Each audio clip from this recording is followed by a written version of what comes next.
Mark, we got everybody. We got Richard. Yep. All right, Craig, you're muted, Craig, but whenever you're ready. We got to show Jeff's picture too. Yeah, I don't see Jeff. No, he's on the bottom. Not on my screen. Oh, okay. Yeah, he is here. Mr. Jennings, if you can start your video when you're ready. Oh, there you go. There he is. Oh, there he is. All right, good evening, everybody. I'd like to call to order the Malibu Planning Commission regular meeting of March 21st, 2022. This meeting is being held by teleconference due to the COVID-19 pandemic. Commissioners and city staff are participating in this Zoom meeting from remote locations. All votes will be taken by roll call. Members of the public can participate in the meeting or watch it by going to malibucity.org/virtual meeting. At that screen, click on one of two tabs to either watch or sign up to speak on particular items. Those wishing to speak must be present in the Zoom meeting to be recognized. Please sign up before the item has been called by the chair. Those wishing to defer time to someone else intending to speak are not required to sign up, but must be present in the meeting. If instead of speaking, you wish to donate your time to another speaker, please click the raise hand button that can be found in the reactions button on Zoom when the public hearing for the item is opened. A speaker may accept up to 5 additional minutes, 1 minute each from each speaker that defers time for a maximum total of 8 minutes. And Alex, do you have a slide there to show on the buttons? I guess I could have asked for that sooner. That's what the raise hand button looks like. Okay, may we have a roll call, please? Commissioner Jennings? Yes. Commissioner Mazza? Yes. Commissioner Wetton? Yes. Vice Chair Smith? Yes. Chair Hill? Here. You have a quorum. Thank you. And may we have an approval of the agenda? Mr. Chairman, I'd like to move the agenda as staff recommends with the following changes. Well, the staff is recommending moving item 5A to April 18th. I'd also like to move items 7A and 7B to after 3B1, because I have to recuse myself on 5B because of the proximity I live from the item. So I didn't completely follow that. The idea is to move the 5B to the end of the evening. No, 5B is the end of the meeting. Okay, so that's probably the easiest way to do it, is just to move, make the motion to move 5B to the last item heard. Any comment on that? Any issues? Other commissioners? So we have a motion on that. Do we have a second? Is that your motion, Commissioner Mazza? Yes, it is. Yes, okay. It is. So it's a motion to approve the agenda with that change. Moving the Right. item to the end of the agenda that he's recused on. Well, I'll second that motion then. Can we have a roll call, please? Commissioner Mazza? Yes. Chair Hill? Yes. Commissioner Jennings? Yes. Commissioner Wetton? Yes. Vice Chair Smith? Yes. Motion carries. Okay, now may I have a report on the posting of the agenda, please? The agenda for this meeting was properly posted on March 11th, 2022. All right, thank you. So now we move on to item 2A, public comment, communications from the public concerning matters which are not on the agenda, but for which the Planning Commission has subject matter jurisdiction. Do we have any speakers? We don't have any speakers who have signed up for this evening. If you are in the meeting and would like to speak, I see Joe Drummond has raised her hand. If there's anyone else in the meeting that would also like to speak, use the raise hand reaction button at the bottom of your screen to indicate. All right, let's hear from Joe Drummond, please. Hi, Joe, are you there? Hi, how are you? Good, we can hear you. Oh, good. I'm actually just wanting to know if the Planning Commission, and I'm waiting still to hear from Richard Malika about an agenda report that apparently like for like, more than 10% of like for like fire rebuilds are being approved for new owners rather than the original owners without with just a plan verification. That's it apparently. And like, I think there was a build on Bush Drive that was 43% larger than the original that had a new owner and didn't have to do any geo or any additional studies. And I'm just worried that developers will come swooping in Malibu and pick up fire rebuilds and build monster homes where there used to be regular houses. So I just wanted to know, why is this happening and what can be done about it? That's basically my question for you guys. Okay, thank you, Joe. Richard, would you like to comment on that now or wait till after commissioners comment? Certainly. If you like, I could make a comment now. And what we could do is we could provide her with actually, I take that back. We already provided a copy of the approval that allowed for the addition, which it was not a planning verification.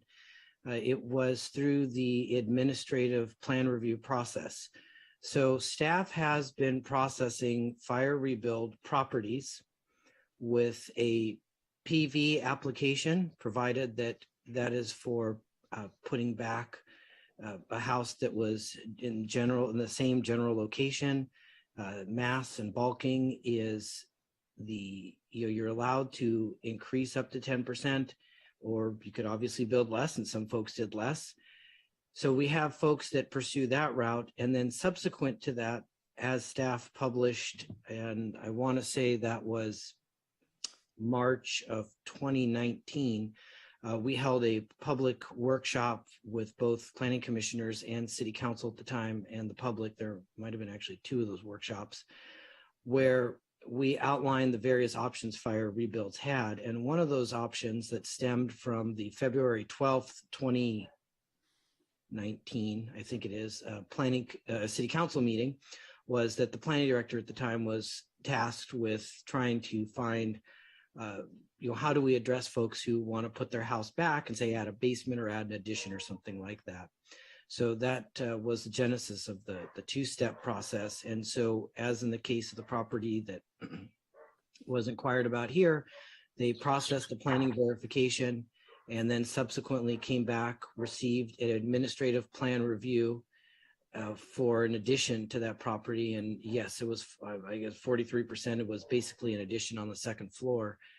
And as long as the additions were less than 50% of the post-fire size of the home, that was the policy that was established by the previous director and reported that you could also qualify for an exemption from a coastal development permit. I should say that too. So if you can meet all the exemption criteria, then you could process an addition.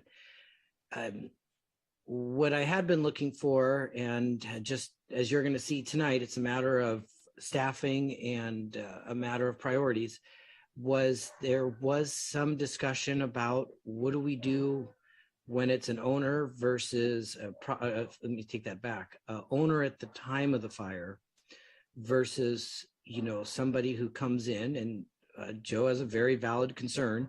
What happens when developers see this? Because I think anybody can imagine the opportunity to replace a home in kind is a benefit. And so there was a question, and I could have sworn we discussed it, and I've been going through it as well as other staff members, Patricia especially. They've been going through looking to see where that discussion took place, because I think, as Trevor can explain to you, when it comes to development in ordinances, we can't base our ordinances on ownership. Trevor, do you want to speak to the concern there? I know in school, we go there for planning, they cite cases where cities have tried to base some of their zoning regulations on ownership, and the courts have said, no, that you can't do that. zoning, doesn't discriminate. It's open to all, regardless of who the owner is. Yeah, I mean, you can imagine the problems if you said a community could just favor its own, have different rules for people that live there already versus other people that want to move there. But there isn't anything in there about that. She might be getting confused with. There is a program that can for waiver of fees for people that are already living that did suffer damage from when they were in the fire, and that is designed to waive fees that are otherwise due to help people due to the impact from the fire. But it doesn't. People don't have different standards based on whether you were here before. If you lived here 50 years, you lived here 1 year. Everyone's allowed to build the same, in the city, whatever the rules do allow. John? Yeah. So you're saying there's a difference in zoning rules between a Woolsey fire lot and a regular lot. My house didn't burn. Can I walk in and ask for 43% without having to get the whole banana? The issue is under the local coastal program, there's an exemption to replace a house that was already there and that was destroyed because it's assumed that the impacts of that will not impact coastal resources the same way a new project would. So that's why a project, a like for like or like for like plus 10% is exempt. So it's based on the impact of the project on the environment. That's what the exemption is about. It's not based on that's not based on trying to help somebody who was damaged. That's what the fee waiver program is. The exemption is just based on that there won't be, it's assumed not to have a significant impact on the environment since there already was a house there that was about comparable in size and the same footprint. Yeah, well, my question is the LIP specifically says 210%, not 243 or 250. That could I add 43% to my house? It's more than 110%. That's correct. The LIP does not have a cap on how big an addition can be, provided you can qualify from an exemption from a coastal development permit. So, for example, if you're able to do an addition and you don't trigger the need for a septic upgrade, you don't have a future improvements deed restriction on your home, you're not within, you're not between the first public road and the sea. So if, the simplest situation here is if you were in Malibu Park and you're not you're not in the appeal zone there, or excuse me, I should take that back. There are some appeal zones, but it's not as simple as that. It's if you are in the appeal zone between the first public road and the sea.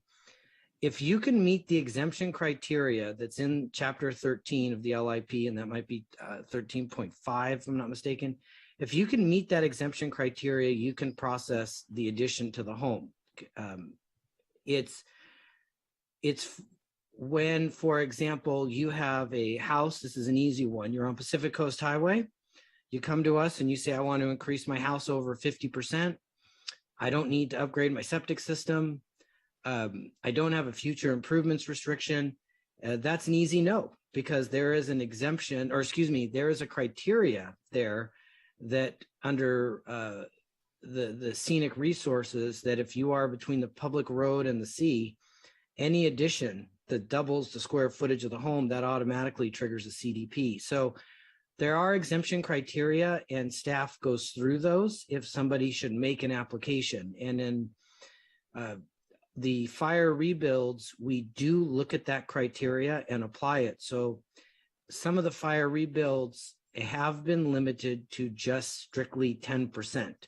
They may come back and ask for a subsequent application, and we explain to them, we're sorry. The guy across the street may have been able to do it, but because of your specific location, you need a coastal development permit. Okay, our next question is, the example you used, that you put another story on the house. So I assume it needed a variance, and I assume it needed a site plan review. So are those just forgotten about? How do you know you're not? I know in the fire zone, nobody can get a view prevention permit or view preservation permit. So anybody in the fire zone can build in front of anybody else? So we still process, so it's not a variance, it's a site plan review. Site plan reviews and variances are two separate entitlements. And so folks can apply for development over 18 feet, upwards of 24 with the flat roof or 28 with the pitched roof. And what we have been doing is we have been issuing the public notice, notifying neighbors within 500 feet. And we have a very good amount of PVDs on file, primary view determinations.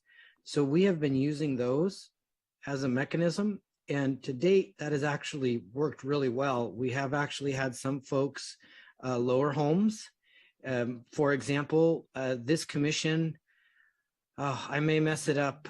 I want to say it was a house on the corner of Phillip Avenue. The commissioners may remember, but we found that when it was under construction, the neighbor brought it to our attention that the owner had raised the roof a couple feet. We had limited the owner to 18 feet, but he had built it above that.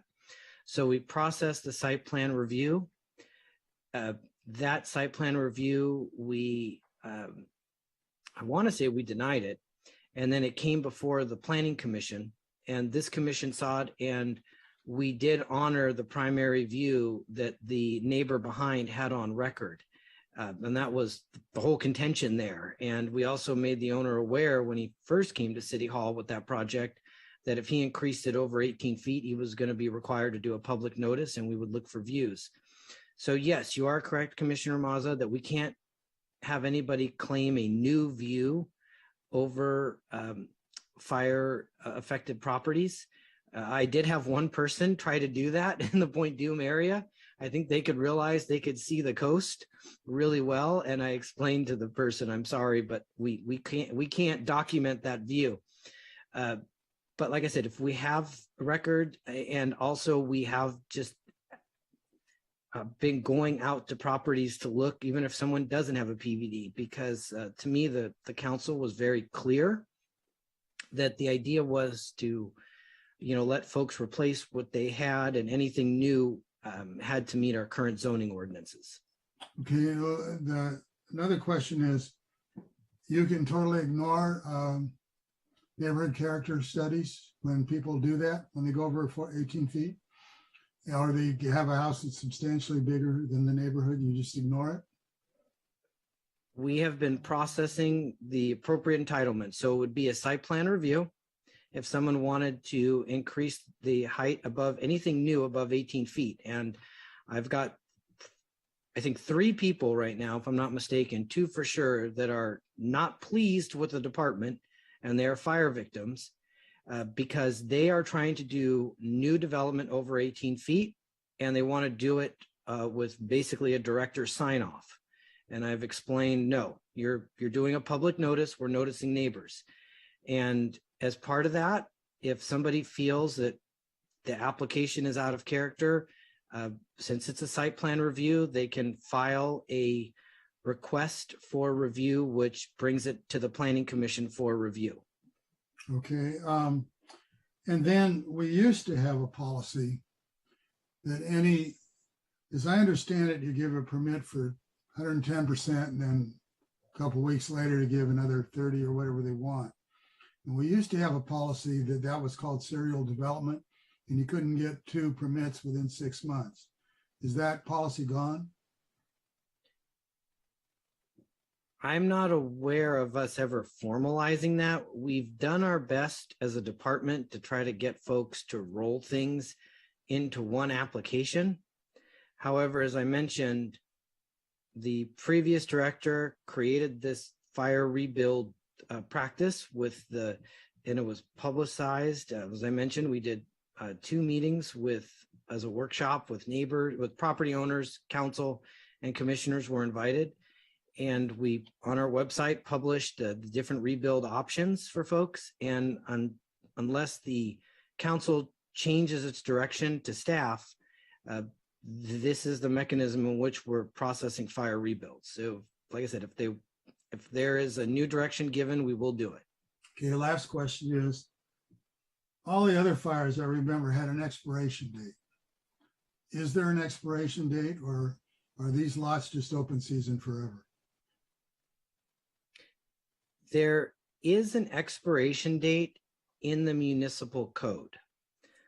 The ability to process a planning verification from the Woolsey fire does have an expiration. However, in the local coastal program, the exemption from the requirement of a coastal development permit does not have they didn't put an expiration date on that. When you look at the exemptions that are contained, it basically gives the guidance to the director that,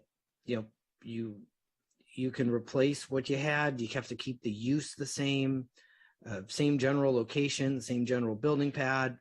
You can add up to 10%, but nowhere in there does it have an expiration date. And what I could see happening is, and I think this is what we've done with some of the folks that have had older destroyed properties, while they may qualify for a exemption from a coastal development permit if they can meet all that criteria, we would then process a ministerial approval. So that would be an administrative plan review, basically a local approval. Trevor, you can correct me if I'm wrong, but we would have to give them a local approval because we've got the Coastal Act exemption, which they'll qualify for. But then we would do that local approval. It would not be like a PV, is almost an over the counter. We just stamp the plans and move it off the plan check. An APR would be the same as a new development under the municipal code. Right. So they would go through the planning process, all the department reviews, and a written notice that a neighbor or anybody could challenge. Well, I know in the case of the 93 fire, we had an expiration date. It's the same, because it's the same. It was under the same. It was under the municipal code then. It's under the municipal code now. There's an expiration on how those are treated. So the only difference is that we, we're the ones that are determining that it's exempt from a coastal development permit now versus back then it would have been the Coastal Commission. Coastal Commission. And the other thing I should say too, is that while the Coastal Act may allow them to keep all of their nonconformities, since they need a local approval, it would be considered new development, as Trevor mentioned.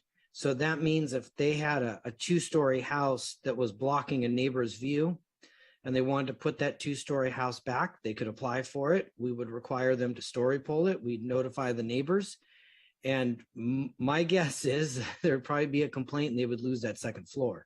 So you would end up losing that grandfathering. So if you had non-conforming setbacks, anything like that, like I said, while you may have an exemption from the Coastal Act, you still need a local approval and you need to meet all our current zoning requirements. So, whether they apply for a variance or just decide to remove it, they would have to come into conformance with today's standards. Now, this is only for declared wildfires. You can't go out and torch your house and then say, I want to come back and not get a CDP. Natural disaster, I think, is the language in there. But we've Yeah. talked about this for a while. I mean, if we're going to have a formal discussion, we should agenda item.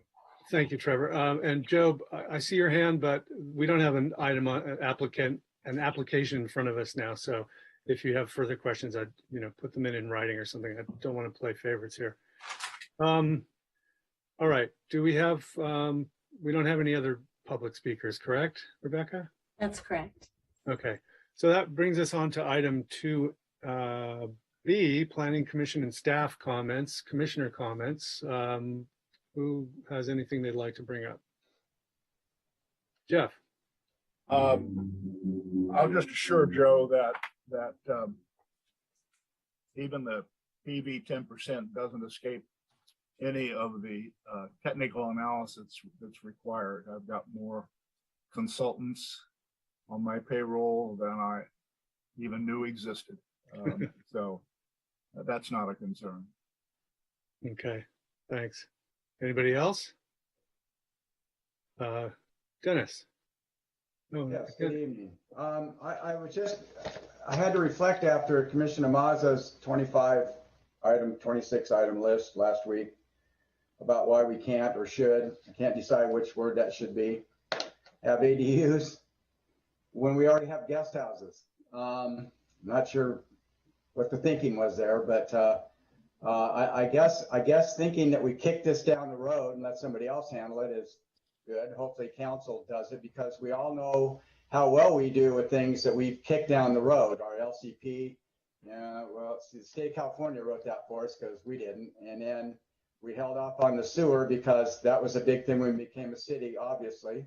But as time went on, we were told you probably should think about this.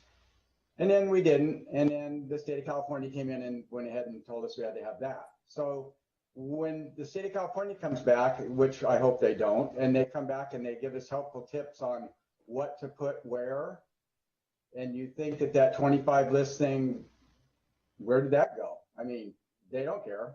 They're sitting back there right now and everybody's going like this. Oh, Malibu, you know, they don't always want to listen to us.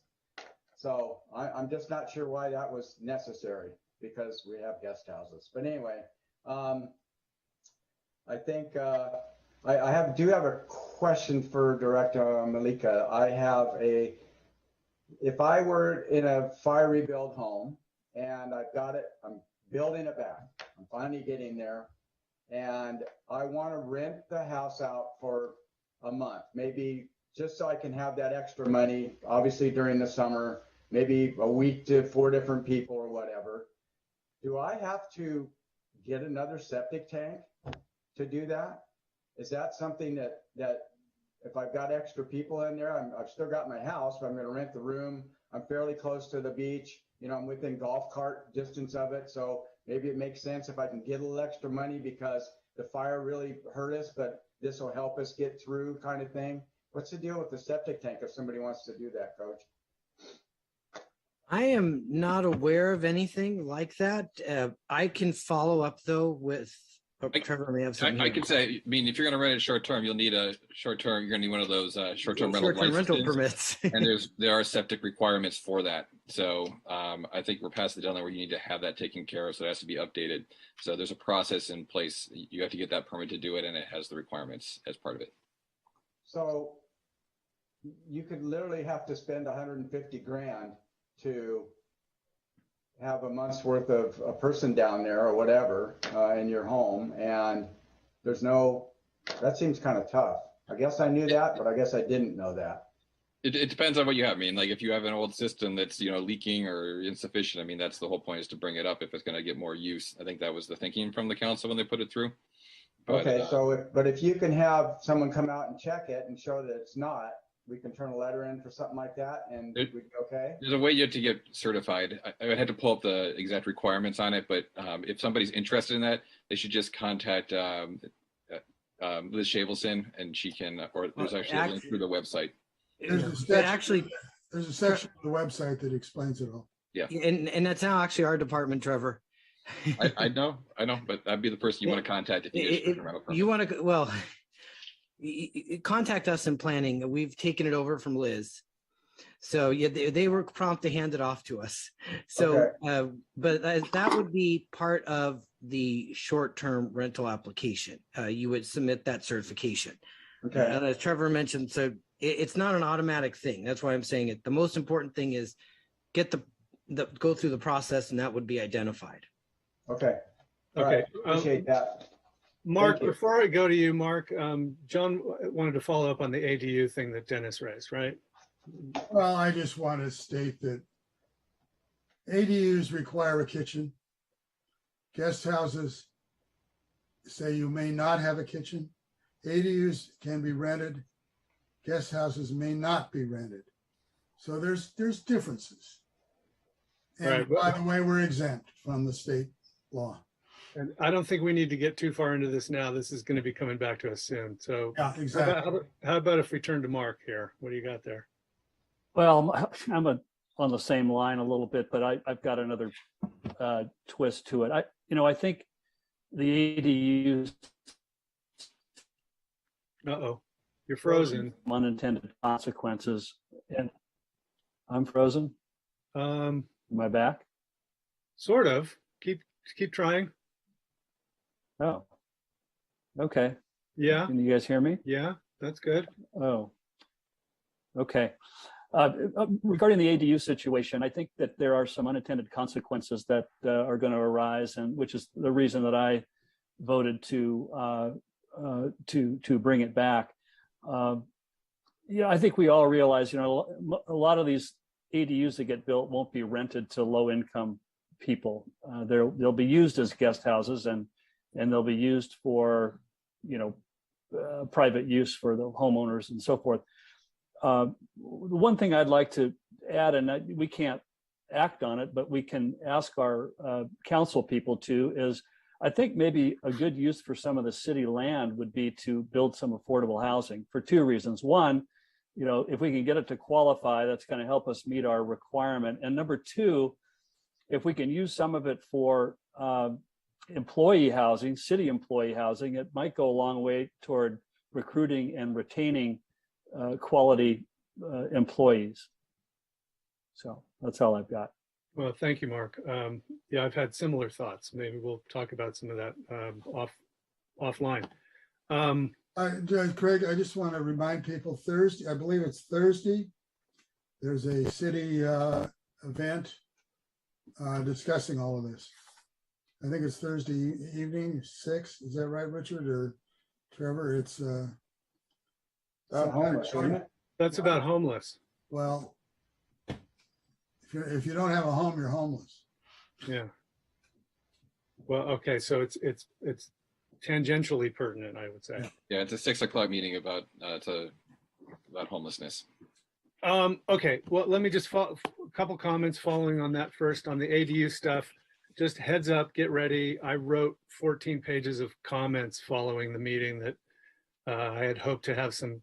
They're mostly questions, but food for thought, and I'd hope to distribute to you guys sooner, but I'm told that can't go out until the public packet goes out prior to the next meeting. So you're going to have a little bit more reading in there. Just a little heads up, if you have not turned in your Form 700 filing, presumably all of us have, but that's due by April 1st, just in case you missed it. I'm curious whether there's any traction here with this idea, and this will be for really, I guess, anybody, but mainly Richard or Trevor. Santa Barbara just recently declared a public nuisance of a fast food restaurant that had a parking issue with cars backed up into the street, very similar to what's happening at Nobu. And I just wondered, a couple people raised the thought, oh, we should be citing Nobu for a public nuisance. And does that change the game in any way? Would that just be a slap on the wrist, or is there any way that there's a mechanism there to look at what Santa Barbara is doing and say, oh yeah, maybe if we wielded that concept, we might get a little bit more. I mean, you know, it's been over a decade and we still don't have the parking there sorted out. Let's leave that hanging, and let me get my other last thought out, just to point out that I recently learned from a couple of attorneys about a California appellate case in December, neighbors of Elkhorn Slough versus the California Coastal Commission. And there were a number of sort of sub-elements to their finding, but what I found interesting for our purposes is that the court found that even when you are saying that a project is exempt from CEQA review, you still have to have some brief findings, a brief memo explaining why it's exempt. So in other words, it's sort of like an initial study to the initial study. That's not their language, that's my gloss on it, but that you basically can't just say, well, CEQA exempt, you have to go through the specific reasons that show your thought process about why it's exempt. And I can share more of that with staff, and I don't know if you guys have been looking at that already. And that sort of parallels my thought about when we get these consent items that have no narrative background really to them, and just to say, you know, what went into this in this first place, just the notion of writing up a little bit of summary, even when something is exempted. So those are my comments. Maybe you guys have a comment about the public nuisance and whether that works, or Richard, or who wants to take that? Trevor? Richard, do you want to jump in about, well, I mean, the first thing is I believe we do file information about when there is an exemption under CEQA. So I think that already is part of our process that we deal with over here. Well, On the staff report, doesn't always cover everything, but we do provide justifications for CEQA exemptions when that is processed. Well, there are times when we get staff reports that just, tick the box, CEQA exempt, and, and you're saying maybe there's something behind that we don't get to see, but there are cases where I will look at something and go, huh, I mean, maybe it's exempt, but, that was pretty quick. Yeah, well, we do file that, and if somebody wants to challenge the exemption, their obligation is to, go and bring that forward when the project comes forward, and they can, challenge it and take an appeal if they disagree with the justification for the exemption. Same as anything other part of the project. Well, and part of the confusion may also be too, like, for example, I'm looking at tonight's extension request, and correct, the staff report does not have a discussion in it about CEQA, but in the resolution, it's pretty standard for us that we always do section 2 of most any resolution is a paragraph on CEQA compliance and an explanation. And then as Trevor mentioned, our standard practice is usually a CEQA paragraph. We cite the code section and relate to why it's exempt. And in addition to what is in print in our notice of decision or staff report in some cases, and then of course always in a resolution, we also then file an additional document and fee with the county recorder's office so that we comply with the requirements of reporting it and having it publicly posted. And most of the exemptions are, pretty cut and dried, the ones that we're using. For more complicated ones, you'll see a more complicated, explanation. But as long as you're establishing the facts and the basis for why the exemption applies, all that you need to. You don't need to. It's not quantity. It's the quality of what's put in there, and it's more when there's a situation where there's a kind of gray area or a unique situation that you need to provide additional sort of explanation and justification. Well, we'll see. I mean, now that I'm sort of alerted to this, the court looking at this coastal commission stuff, we'll look at it going forward. Yeah. And Richard, I'm not at all pointing to I understand that we've got an extension request, and I wouldn't expect to see the CEQA issue on that. It's just for the extension. But it's there. Yep. we put it on there for you guys. So we try to make sure about that. And then to your second or first point, I think it was, but the second point of this, with Nobu, the city's public works director has been, as was tasked by this commission, actually, I think, if I'm not mistaken, a few years back, prior to pandemic and all the craziness here, the city's public works department did come up with a proposed traffic flow parking plan for the lots there at Nobu and Soho. And as part of that, there was also the need to do some corrections to the intersection itself. The public works director has been working with Caltrans, and they are putting together a proposal that will actually be bringing back to this commission for review and approval. So the recommendation of our public works department is going to be presented here. And if you remember too, like that whole process started because there was a threat that there was going to be action taken against them as a nuisance, and that there was going to be modification or revocation proceedings brought forward for Nobu, and they agreed to bring forward a conditional use permit amendment application to attempt to cure the issue. That's how it developed here in the city. Yeah, I think we're aware of the moving the traffic light and all that, the results of that. I guess my question was just whether that was any new game-changing ammunition or new approach, and I guess what I'm hearing is that's what Santa Barbara did is not anything particularly new for us. It's similar to, we looked at the same issues when it developed over here, but they were willing to work and come and do an amendment, and try to fix the problem, which is what you always want. We always want compliance here first. Right. I don't know if Chick-fil-A or whatever happened up there, if they refused to go through a process or what was offered or how it's going to take out. But it's a high bar, when you're trying to revoke someone's CUP too. So it's not cut and dry process just because you bring it forward too. Yeah, John? Well, we never tasked the Public Works Department with fixing their CDP violations. Staff said, oh, we're going to work on a plan to alleviate the problem, but they still have major CDP violations, and we were supposed to have that come back to us. It never did. Richard, comment? Sure. I can revisit this with our code enforcement staff, but the violations that stand out were outdoor music, which has since stopped. We got a noise complaint, actually. We received one over, I want to say I may be wrong here, but the Christmas holiday, it was actually from their indoor music. We did respond to that one, and the neighbor had informed us that she had seen a change there. There were also issues where they had a bunch of shipping containers, recycling, a bunch of stuff in their drive, in the required parking.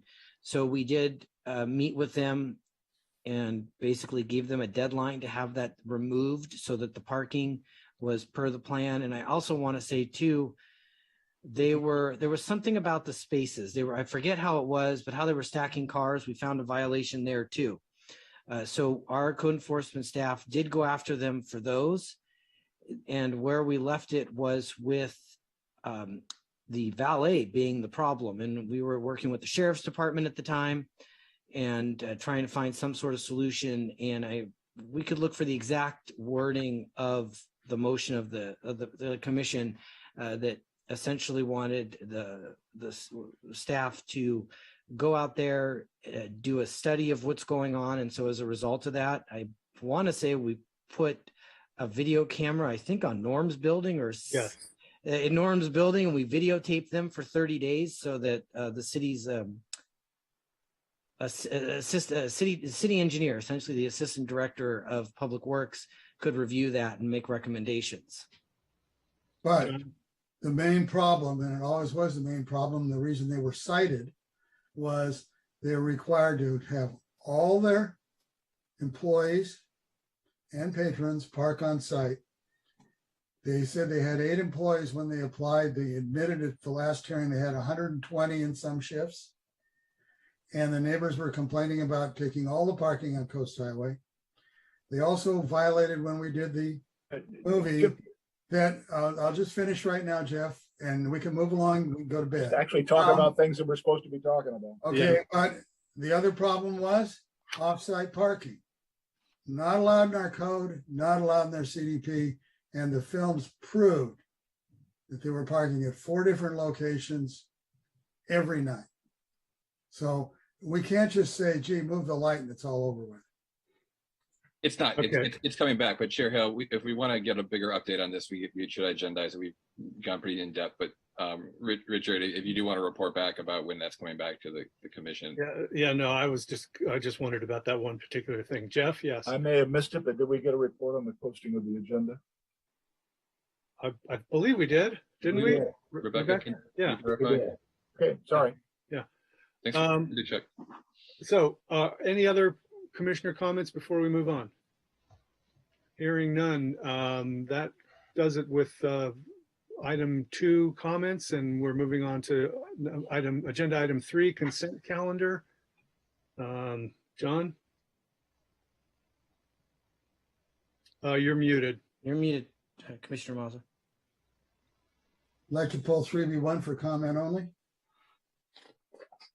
That's the Okay. only item. I move 3B2. Okay. I'll say 3B2. I don't know what What's that? order we have to go in. We can make this as one motion and just, Well, I got to ask a question on 3B1. so we want to pull both items. Do we need a vote on that, or? No, we don't need to pull both items. You pull them both. There's nothing left on the agenda, right? So we can just. Jeff I wants. just moved 3B2 to get it out of the way. Then John can ask his question. We can pass that, and then we. Oh, okay. I'm sorry. I misunderstood. I thought. I seconded 3B2.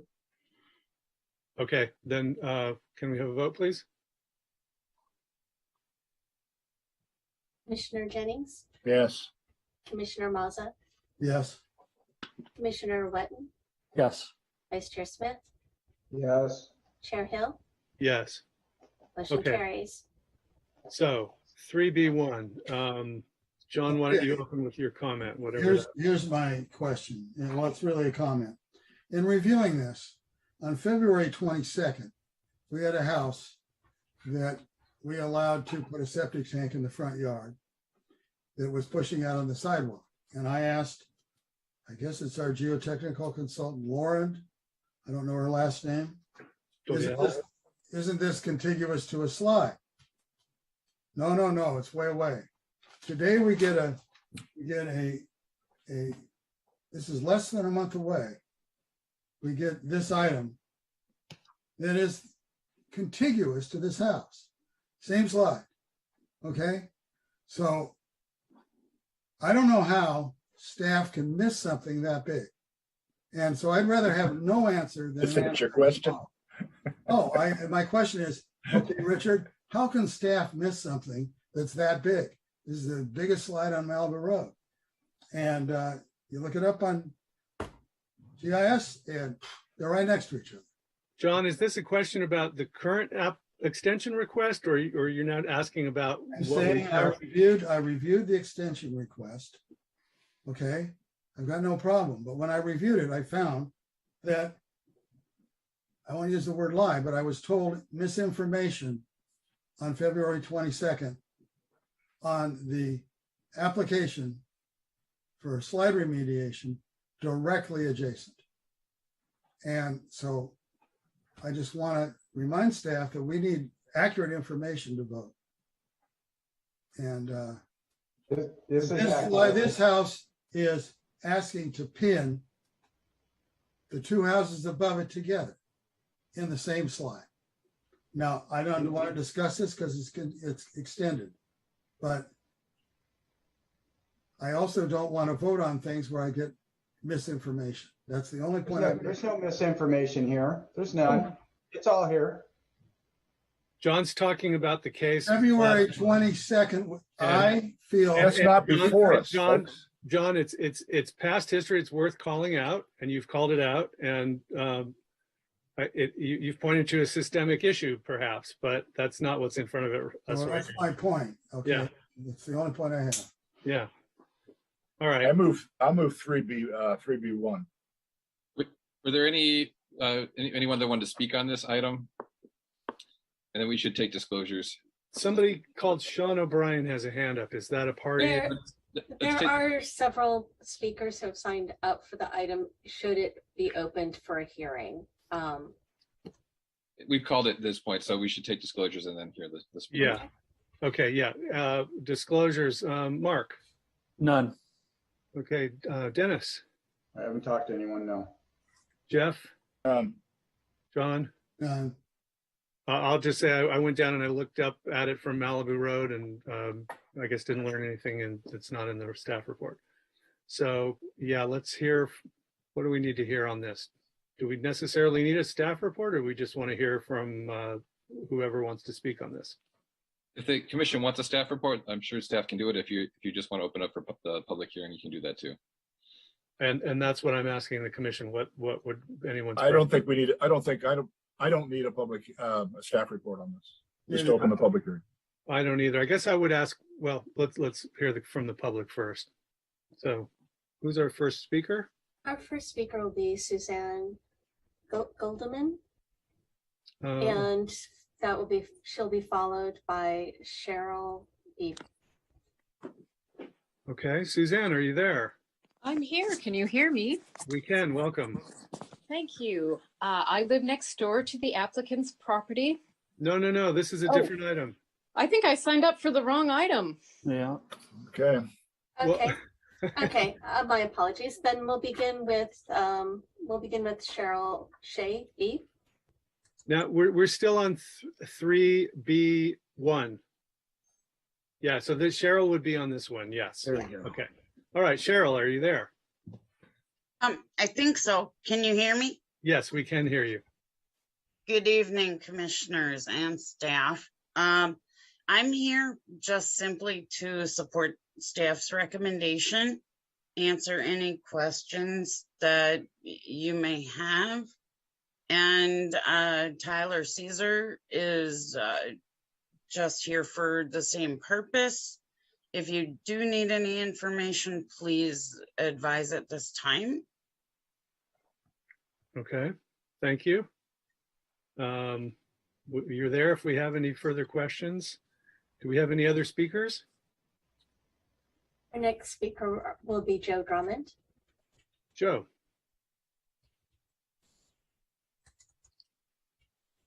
Are you there? Hi. Hi, Joe. Oh, I didn't know I signed up for this one, but I'm guessing, I mean, is it a landslide area? I'm just looking what it is. It seems like, I have no idea. I haven't seen the staff report or anything, but I just wondered if all the studies and everything were done, completed on this. That's all. Yeah, this is just an extension request for an approval that was already made. So. Oh, okay. Yeah. Okay, thank you. Anybody else? No, the other, except for in the meeting, we have a raised hand from Sean O'Brien. Sean, we'll hear from you if it's on this particular agenda item. Yes, hi. Thank you, commissioners. Can you hear me? Yes. Awesome. Thank you. I appreciate you taking this project forward. I want you to understand, like, the people who are involved. I was not able to be included due to problems with technology. But I wanted to express things during public comment. But I'm here now, and I thank you for your time. Our applicant that is trying to move forward with this has spent a considerable amount of time, money, effort, and he's been delayed through COVID. He's been delayed through the pandemic, problems with dealing with all kinds of issues. And, I believe he's only wishing for an extension. And I wish you to grant him the extension and allow him to move forward with the project. And I thank you for your time, sir. Thank you. And thank you, Mr. O'Brien. Any other speakers? Okay, I move we accept the item. Oh, we are, yeah. My only wonder on this one is they said that they expect the work to take 2 weeks to a month. We reflexively are giving them a year. Is there any basis to say, well, let's give them 6 months, or we might as well just say give them a year, even though they want to do it in 2 weeks? I mean, is there any consideration there? There is another raised hand in the meeting from Shay, who is part of the applicant team. Okay, well, let's hear from Shay then. Shay? Can you hear me? Yes. Okay, thank you, Commissioner Hill. The issue is that it is dependent partially on weather. It is also dependent on what we have now. Is before we were struggling with contractor availability, and this is not, you don't call a handyman to do this type of work. Mm-hmm. We were sorry for laughing. We were struggling with, those types of things, not to mention with all of the Woolsey fire rebuilds, everything else going on in the world due to the pandemic. Supply chain was a big issue as far as materials availability. And now, we are ready to go. We have DJ Scheffler, who you all know very well, who does high quality work, ready to go. Then we ran up against the extension time, and I have been trying to achieve that we may end up getting started. And we also were struggling along with that with an access agreement between the two landowners, as this does affect both properties. And this is why it was considered one CDP. However, there will be two separate building permits. And so, this explains where the holdup is. And also, I will tell you, per DJ Scheffler's, folks, once we are granted this extension and past any appeal periods that, may ensue, and whether or not we need to go back to building safety for anything, then we are ready to go. And per the, contractor, construction is expected to take approximately 2 weeks to 1 month. Let's go with 1 month, on the safe side. However, we're asking for more than the 1 month, and I'll tell you why, Commissioner. It's because of any appeal periods, if we have to run back through building safety again for any reason, and then come back to planning, etc. And so this is why, there's lead time on these things. And we do wish to get in and out of there and have it done in a pleasing project and make this area very safe for everyone. Okay, thank you, Shay. I see one more person. Is that Tyler Caesar? Is that somebody on this project? Yes, on the applicant team. Part of the applicant? He is part of the applicant team, I believe. Actually, well, yeah. Yeah, well, let's hear from Tyler. Are you there? Good evening. Can you hear me? We can. Go ahead. Hi, I'm one of the attorneys representing the applicant. And I just really quickly just want to second everything Shay said with one update that I don't think she's actually privy to. I just didn't want you guys to get this information. We did have DJ Scheffler on board for a long time, but I think recently they've become disinterested in the project, and so now we're back out hunting for another contractor. I don't think Shay's privy to that, which is why she was kind of giving you the rundown about DJ Scheffler, but I just wanted to mention that. Is that going to affect your timing? It may affect, we couldn't start tomorrow. We're still looking for, a replacement contractor, but based on all of our conversations with DJ Scheffler, it should not affect the duration once we get started. Okay, thank you. Thank all you. Right. We're back to Commission. John?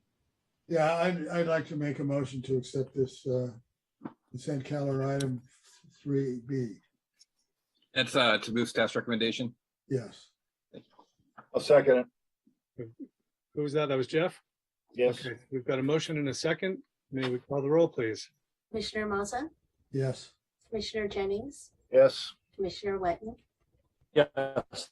Vice Chair Smith, Yes. Chair Hill. Yes. Motion Okay. carries. Motion carries. Thank you. So we are now on we have no item 4 continued public hearing. So we're on to, we're skipping the item 5 for the moment and going to the items 7A and B before we go back to item 5, which is the wildlife project. So that brings us to item 7A, deadline for submission of materials. Looks like we have a staff report on that. Okay. You do. It's a pretty quick one. Can you go ahead to the next slide? So the current commission practice is that public correspondence is processed in the order that we receive it, until approximately 6 p.m., basically as late as practical prior to the start of the meeting. We try to allow about a 10-minute break for a dinner break right before we start the meeting. Correspondence that's received after that time or during the meeting is processed the following day, and it's added to the public record for the meeting. So it does still become part of the public record. It is distributed, but not necessarily during the meeting because we're involved with logistics with you. The next slide. This is just a summary from your rules and decorum contained in Resolution 1259, which you have as part of your report. There's very little in it, just that it shall be stamped with the date and time received and distributed to planning commissioners, planning director, project applicant, and the project planner. Next slide. The City Council protocol, which is also followed by all other City of Malibu commissions, committees, and boards, is to set a deadline for processing incoming correspondence 30 minutes prior to the start of the meeting. Correspondence received just before or during the meeting is then processed the following day and added to the public record for the meeting. And that concludes the staff report. All right. Do we have any, we don't need to take any disclosures on this. Do we have any public speakers on this? We do not. With that, we'll open it up for commissioner comments. John's got his hand up first. This is a Trevor question. I assume that this is not a law we can change, that public meetings must take testimony for up until our policy says. We can't go say you have to put it in a day before, 2 days before, because people can come to the meeting and talk, and we take that. You can, someone can always present the information as part of their testimony. That's going to be something that's always going to be allowed. This is, I think the proposal here is to limit the written submissions. If you did want to make a change to the policy, that is something that you could look at doing. One thing I would caution you is, having different policies from the city council could lead to confusion for people as well. So right now, both of them mirror each other and they're treated the same way. How does that work when we only give 3 minutes to comment and somebody's got a 30-page document? Well, they can talk fast, or they can, they can put they still allow their PowerPoint presentation. So if they want to run through it really fast, I mean, they can do things like that. But that's the option. You get people to donate time to them. But the idea is people should try to be concise too. And sometimes quantity is less effective than quality. Does any other government body do this? Change it to where you can't turn your information in, and 2 days early or anything like anything after 2 days early or anything like that? Yes. Yeah, the Coastal Commission has cutoffs about written submissions, and other jurisdictions too. Coastal's is a week in advance. But it's still in the record, right? If you turn in after that week, Trevor? I don't know the answer to that. It might not be. I don't believe it is. I think that it's a hard deadline. Well, I'm just worrying about courts. I don't want to get us in a lawsuit because we don't want to read stuff too late. And if I would assume, and I'm not a lawyer, that if somebody can come talk at a meeting and present evidence, some court's going to say you should be able to present it in writing. Why don't we see if there's any sentiment in favor of changing the rules from what they are now? I mean, if there's not, we can maybe just pass this and move on. Okay, it sounds like this is on me then, at least for the moment. I'm strongly in favor of changing the rule to, I think, a realistic, practical example would be to say the Friday before. It's not the full week that the Coastal Commission does, but I find it really disturbing, the implication that submitting materials late, we should be expected not to read them well, that they somehow go into the record without us having been able to read them and have our decision based on them in any way. And yet somehow they slid them, over the transom or under the door, and they're quote unquote in the record now. And yet we didn't really get to work on it. I've thought about the practical considerations about this. It seems like we could make this work. Well, I can take these in whatever order. One, I think that if we end up with a different deadline than council, that's okay, as long as the narrative is, you know what, there are a couple different deadlines. It's not like we have 10 or 12 different deadlines or a different deadline for every single commission or something that's really confusing. I think we can just say, yeah, just be mindful of the deadline. I think you could make the submission of the deadline for audio-visual materials be the same. We might want to make an exception that commission or staff could provide materials up until just prior to the meeting, on the assumption that there may be something that we need to get in from staff, some late minute comment. And I think, to me, the biggest question is how this would affect the staff's lead time. And I think that staff schedule could stay exactly the same if either as is, and just make sure that we're getting all the input by the end of day Friday, or theoretically you could also say keep the same schedule you have, but delay it by 2 weeks, or basically have the work done 2 weeks in advance. So staff would keep their same flow with respect to the work you have to do for the commission, for the council. And then maybe you could even get the staff report to us slightly earlier than the Friday before, because you've already have done it in advance. I don't know, maybe that's a separate issue and doesn't need to be addressed, but I just feel like getting stuff slid in under the door and saying, okay, it's in the record, but we didn't get a chance to read it, is really a compromise to our process. And to John's point about litigation, if we're voting in one way on something, having not read something at the last minute, that could be problematic too. So I feel like this would be a good way to just sort of avoid that last minute rush, so we can come in here with our thoughts better gathered. And yeah, John? Well, I think one of the problems we have as a city is we don't have the ability to process right now,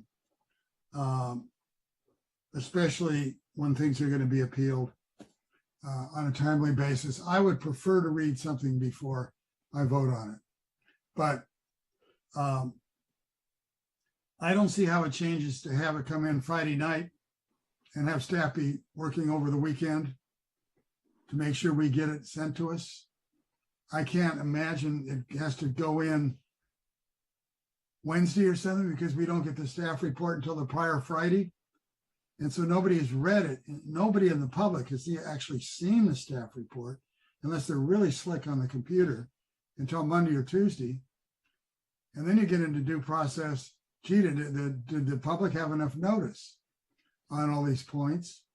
And I just look at it as, yeah, it's a lawyer tactic to dump data on you at the last second. I think that's, and maybe Jeff can comment on that, but we're going to get data dumped on us at some deadline. And I only have 5 days, 4 to 5 days to get through some of this. And you've seen some of our staff reports. Yeah. Well, let me jump in and just two things. One, you helped me clarify this. The point is that if we release a staff report on Friday and then all the comments are due on that by the following Friday, you're right, that's maybe a little bit short for the public. And that's what drove my sense of maybe we stagger the staff process so it's offset by 2 weeks, so they get all that stuff done 2 weeks earlier, in effect, than when we actually get to the hearing. So all the noticing can be done, maintaining the proper amount of public exposure to the documents.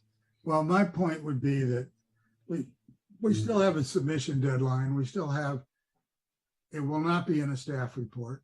So whoever's looking at this on the outside, not us, not the staff, people who have a stake in the thing, are going to have to find these comments and through the staff and prepare a comment on the comments. And that's what usually happens is on these big things, we get 80 pages from one lawyer and 80 pages from another lawyer and 28 pages from a bunch of people.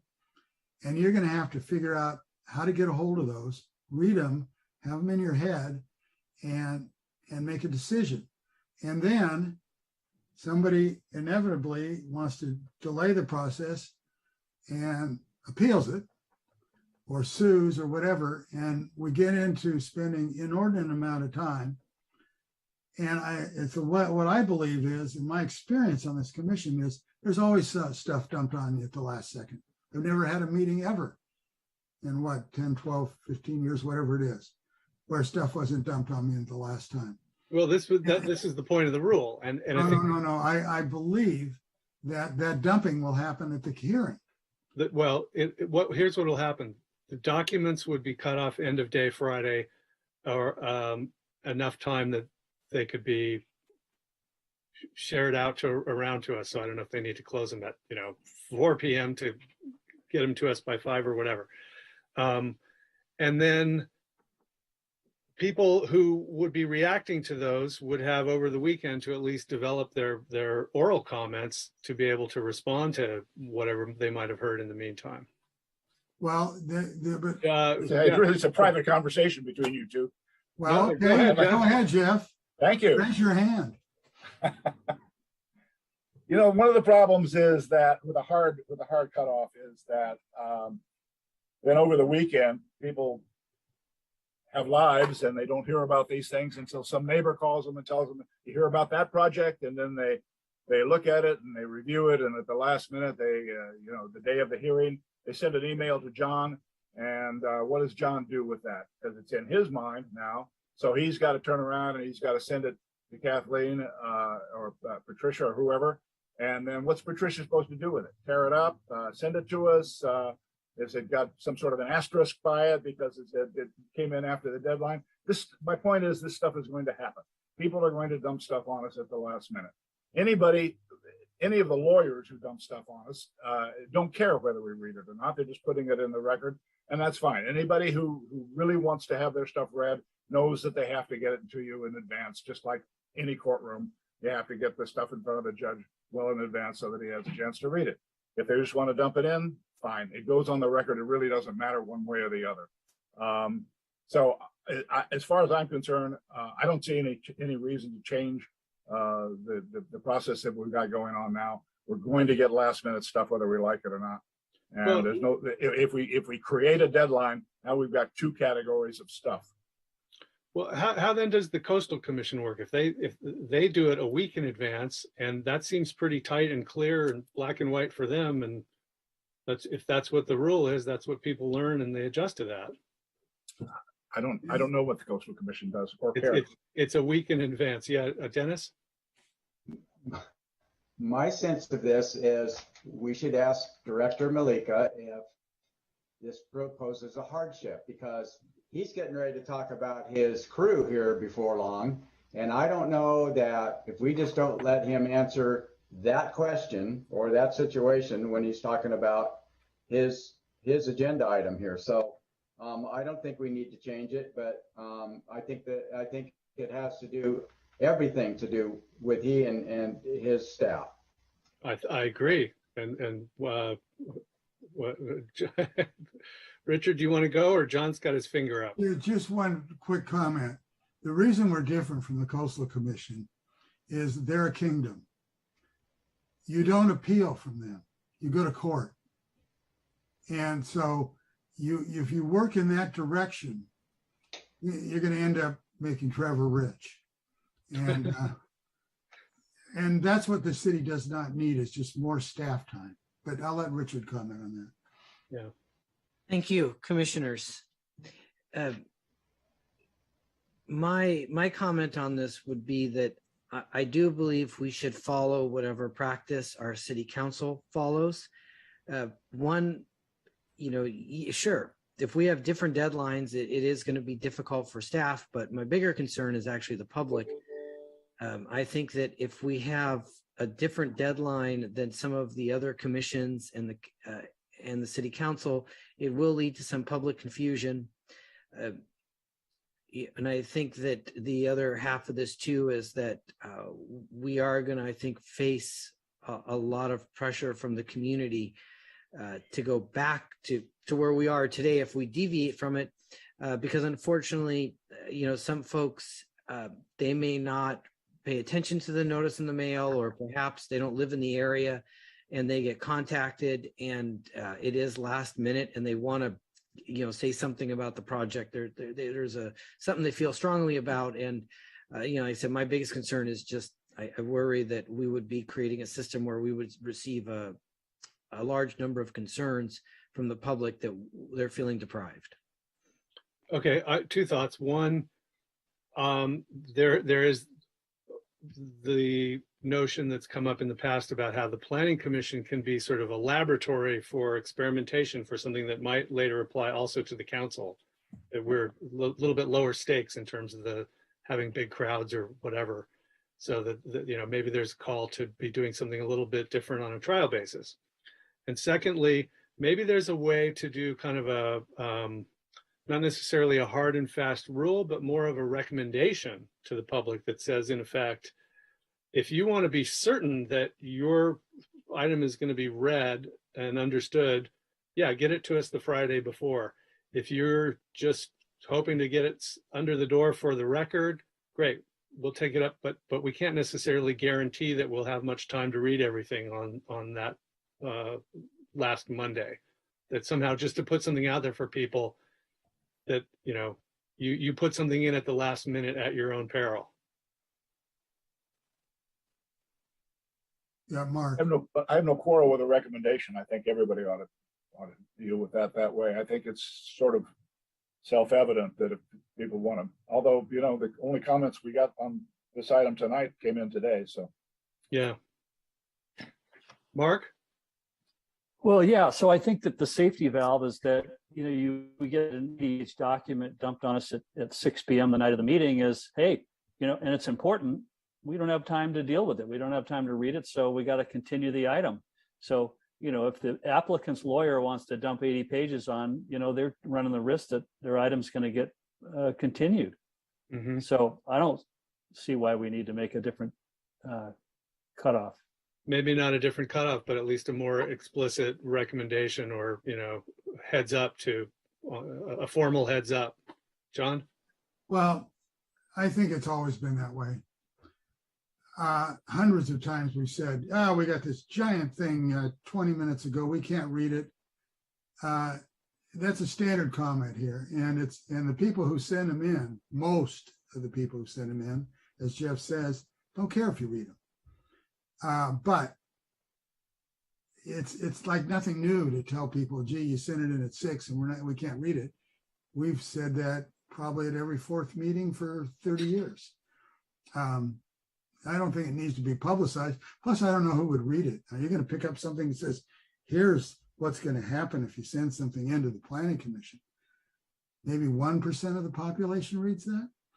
And maybe they're the 1% that already know what's going on.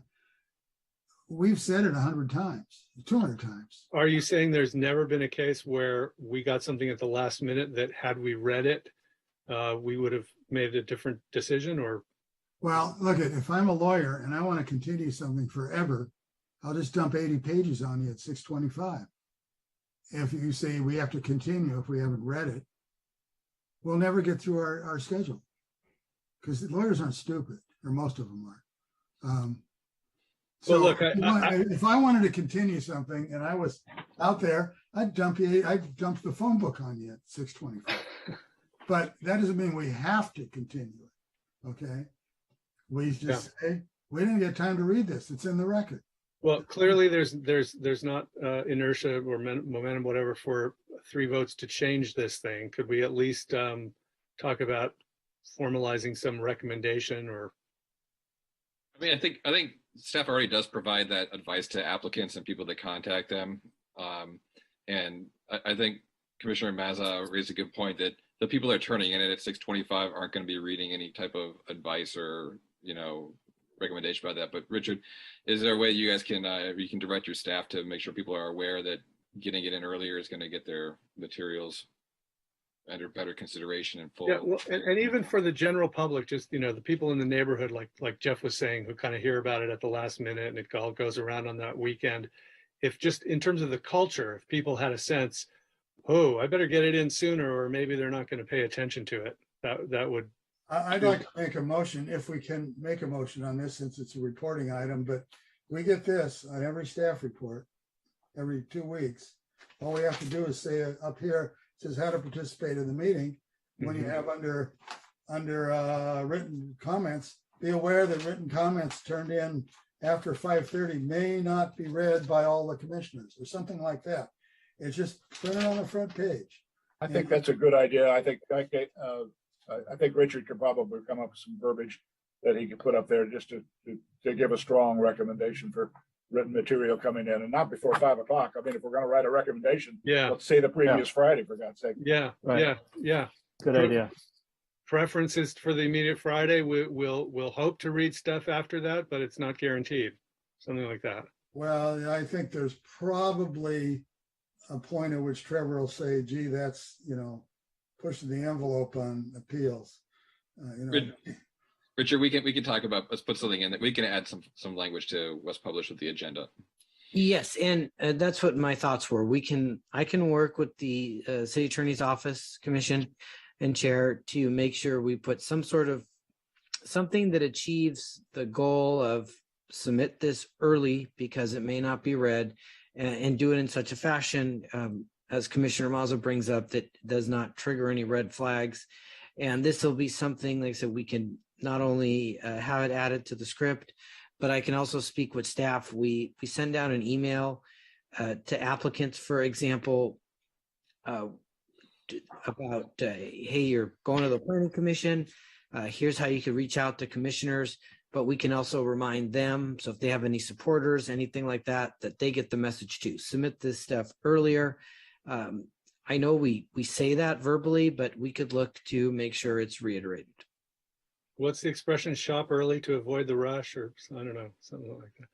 Yeah. So do we need to make a formal motion on this, or is that just, that's it?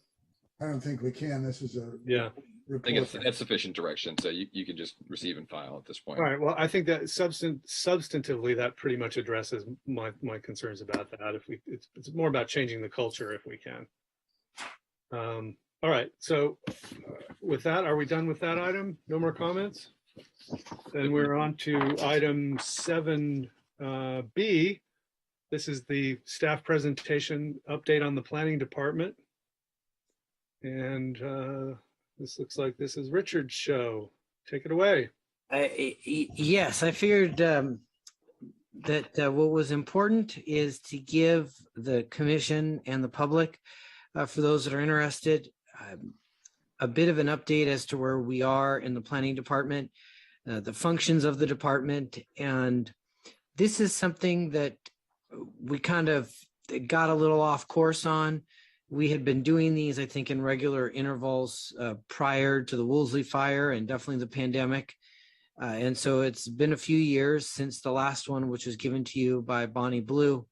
But I'd like to give you just kind of a quick update to give you an idea of what the department is seeing and staffing levels. And then that way you can feel free to ask me any questions you may have. If I may have my next slide, please. So this is kind of a breakdown of our department. And in our department, I oversee essentially 3 divisions. We have our planners, which is what you interact with the most in these meetings. And they handle current and long-range planning. Current planning would be the projects that you see here, whether they be small, a septic system, or something more complex like the La Paz development.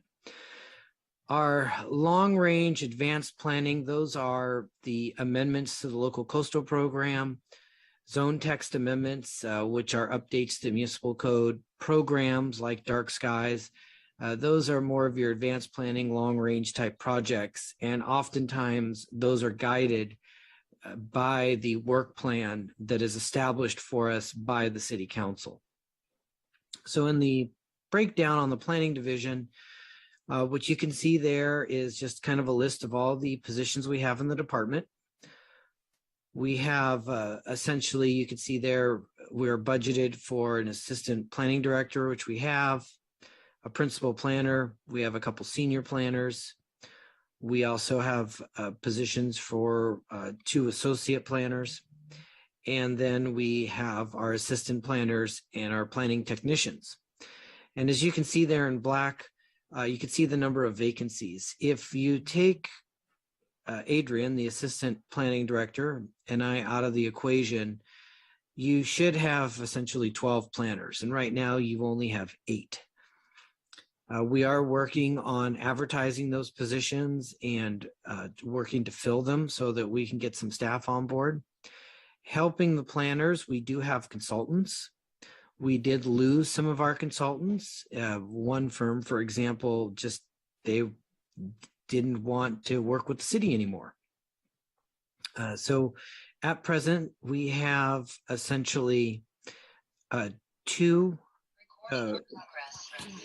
part-time consultant or contract planners that help us with with current planning projects. We have 1 full-time consultant planner that his job is specifically fire rebuilds, Woolsey related projects. And then we also have another part-time consultant that assists us with long-range projects only. She only works on zone text amendments and local coastal program amendments. We also have an administrative staff, which I'll get into a bit more about what it is specifically they do, but they're the folks who are running the meeting tonight and doing all the behind the scenes operation for you. And that's made up of a senior administrative analyst who leads that team. There's also administrative assistants and then 2 office assistants. And then also falling under the planning department is your code enforcement. We have a code enforcement manager, and currently we have 2 code enforcement officers. We lost one to another city, and we have that position advertised and are working to fill it. And we also, a new thing this calendar year is because of the amount of business that code enforcement does, we brought in an administrative type person to assist with the code enforcement in terms of record keeping, tracking applications and helping with more of the clerical work. If I may have my next slide, please. So as you can see, the planning department is comprised of basically 3 divisions that make up our department and facilitate, and we all work together. And as you can see, these are our admin staff, code enforcement, and planning. Next slide, please. So focusing on the planning side of things, this is kind of a breakdown of where we are. Currently, the department has 2,120 projects, which we're tracking. And this this number is comprised of the 3 areas you see on this pie chart. So we have applications that are pending review. We have applications that are going through the plan check process, and then a grouping of applications that are still under construction. Our job in the planning department essentially starts when an application is submitted. There's a bit of a pause there after the planning commission or director decision while it's in plan check. We jump in again at the end of plan check and look for any compliance issues with conditions of approval that were put on it by the planning department. Well, break that down by the decision of the director or the planning commission. They're all planning department conditions. And then the project, once it's under construction, the planner's pretty much out of the picture again. And we come back into play once the project is completed. During construction, the folks that are going out there looking at the site, making sure things are happening, that's your folks from ESD, the building officials. So what you can see here is we have approximately 700 open cases that are going through the planning review process. Now, of that 700, during this past calendar year, 544 of those cases have had some sort of action. And part of the reason why we haven't had a chance to look at the 56 other projects is those are ones that are currently being reassigned because the planner has left the city. And in a lot of cases, that's because there's outstanding materials the applicant is still gathering. And then once they resubmit, we reassign the project and it's looked at by a planner in the department again. So you have 700 projects there. What you see in green is of that, it's a subset, and those are the fire rebuilds. So of the fire rebuilds, we have 140 that are pending some sort of action or review. We haven't yet issued a decision on. The next group is, you see that we have projects that are in the building plan check process. So a decision's been issued by either the planning commission or the planning director. And this is a project that is currently going through the building and safety division's plan check process, looking at structural engineering. And of the 585, you see that 287 of those are Woolsey Fire projects. Lastly, the largest category there is what is under construction in the city. So that means building permits have been issued. The plan check was completed. These are projects that are somehow, they're going under construction, and under construction essentially means, to keep an active building permit, you need only to make one inspection per year. So that is why in some cases folks could drag their feet, and we've got projects that have been open for years, but building permits are still valid. So of those 841 projects, 266 are fire rebuilds. And what I should just to go back to my comment about, one inspection per year. One of the things that caught my eye when I started working for the city was in 2004, I was actually, believe it or not, making inspections on fire rebuilds from the Topanga fire. I did quite a few inspections up in the Rambla area, Rambla Orienta, for example, and these are houses that I remember them burning when I was in high school, and here they are just now getting completed. So it could take folks a while. May I have my next slide, please? So of the 544 active projects, this is kind of how it breaks down on a caseload basis for planners. As I mentioned, we have 8 full-time city planners, and then we have our contract staff. On average, you're looking at about 57 cases per planner. Now, just to put that in perspective, you've got cities like Beverly Hills where their caseload is only 10 projects per planner. Other coastal cities have somewhere in the neighborhood of closer to 20. This is one of the aspects that we do compete. When you're asking about employee retention, this is something that comes up. Folks go to other cities because they are not overwhelmed with the large caseload. So that is something that we have seen been a factor, but that's, this isn't unusual. This is something that has been constant throughout the years. If I may have the next slide, please. So to give you an idea of what's been happening in the last calendar year, so basically February to February, we received 986 planning applications. That 986 is comprised of over-the-counter type requests, conditional use permits, APRs, CDPs, amendments to CDPs. That's what you're looking at there. In the last year, the department has issued 740 decisions. In the city, we've had our city departments, geology, public works, city biologists, they've issued 1,661 reviews. Those are comment letters, whether they be asking for more corrections or deeming it something complete. And in terms of applications that have moved their, seen their way through the planning process, we in the past year have looked at 2,251 applications. So that means decisions issued, appeals, applications where we've done some sort of compliance review as they come out of building plan check, and the ability to get a permit. If I may have my next slide, please. In this slide, what I'd like to show is the amount of planning applications that require review by the Planning Commission. So of the 700 applications filed with the department, per the code, 272 of those have required review by the Planning Commission. There's even one in there where we had a choice. A director could look at it or the Planning Commission, and I pushed that one up to the Planning Commission, given the gravity of it. These applications are divided essentially into 4 categories, and you can see the largest of those categories are coastal development permits.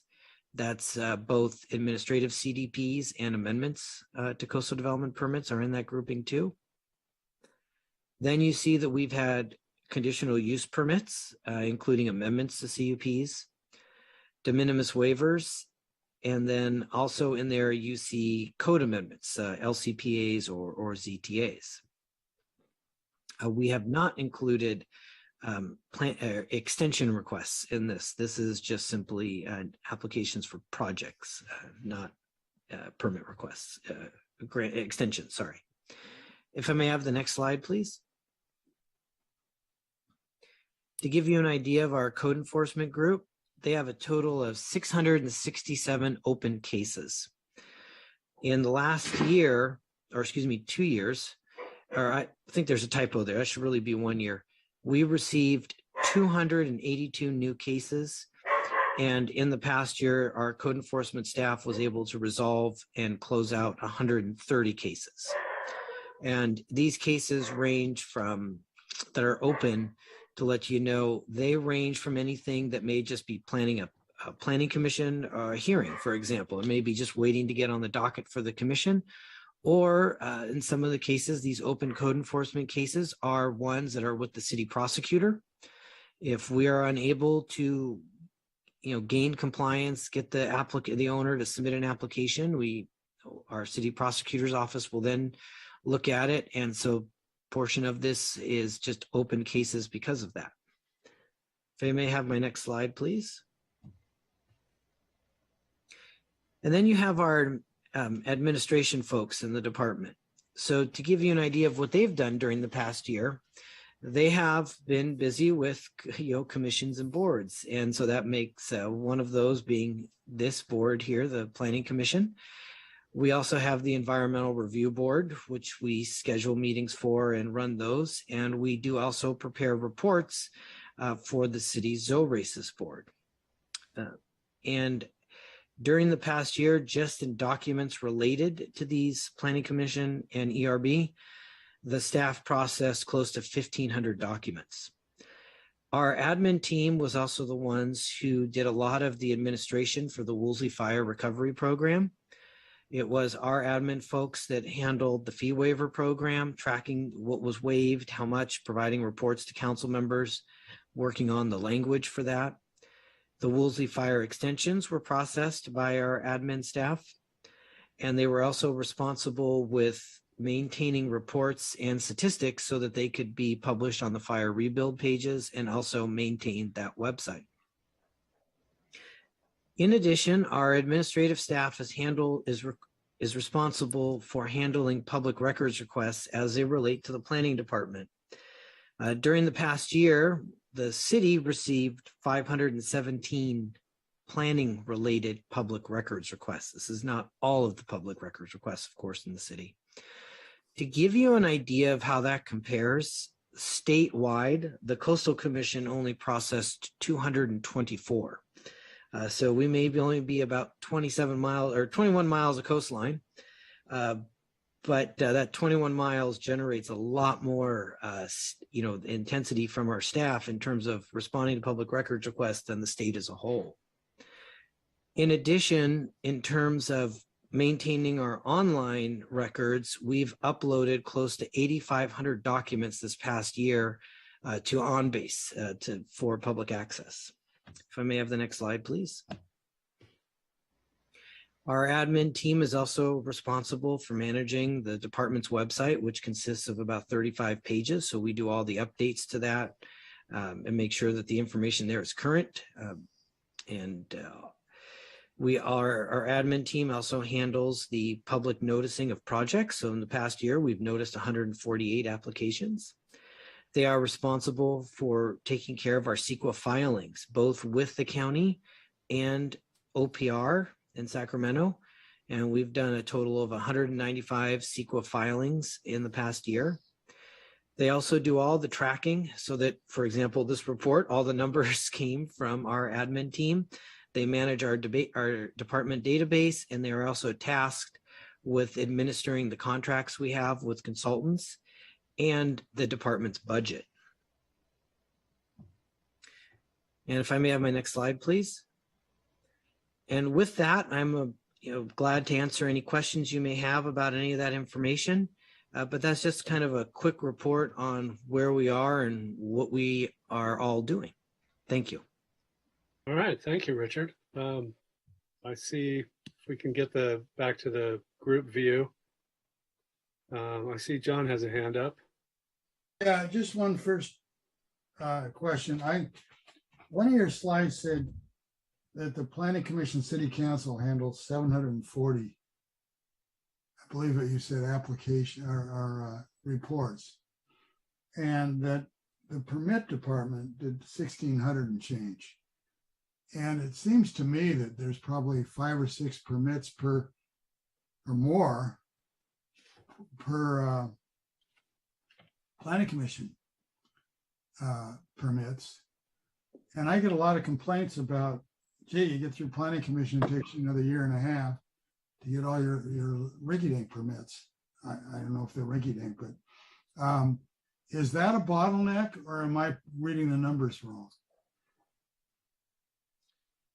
So I hope I answer this correctly. So I think there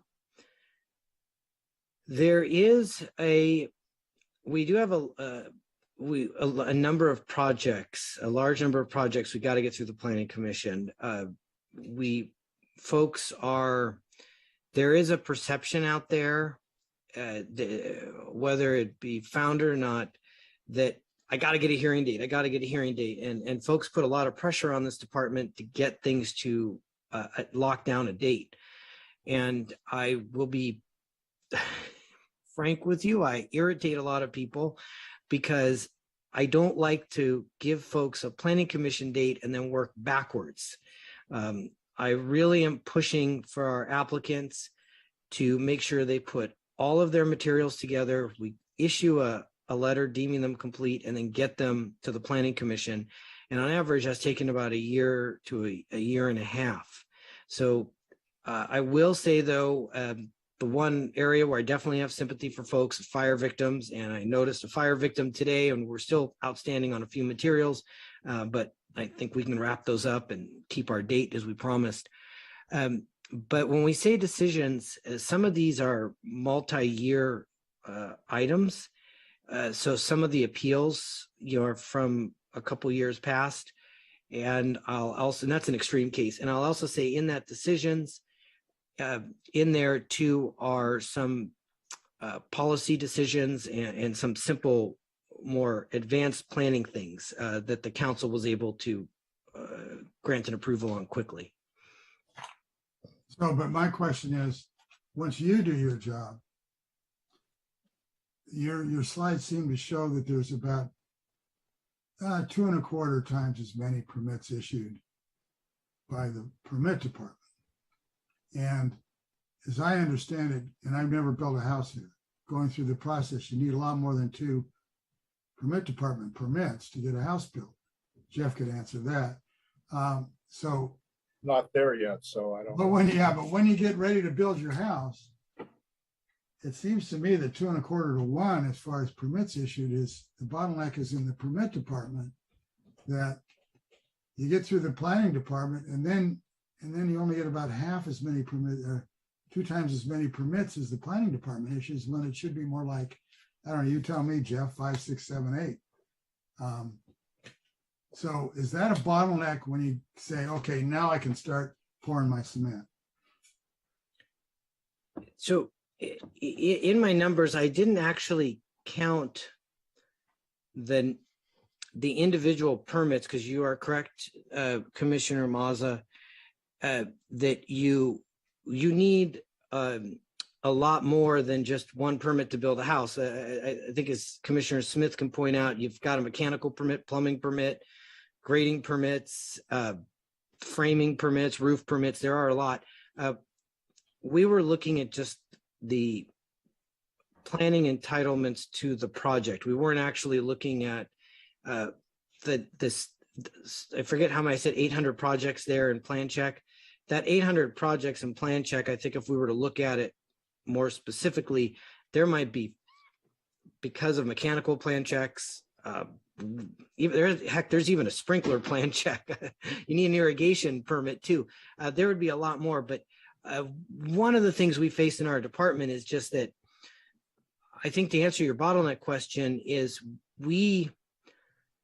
like I said, it takes about a year to a year and a half just to get something in front of the Planning Commission. And folks see that as a bottleneck because of the fact that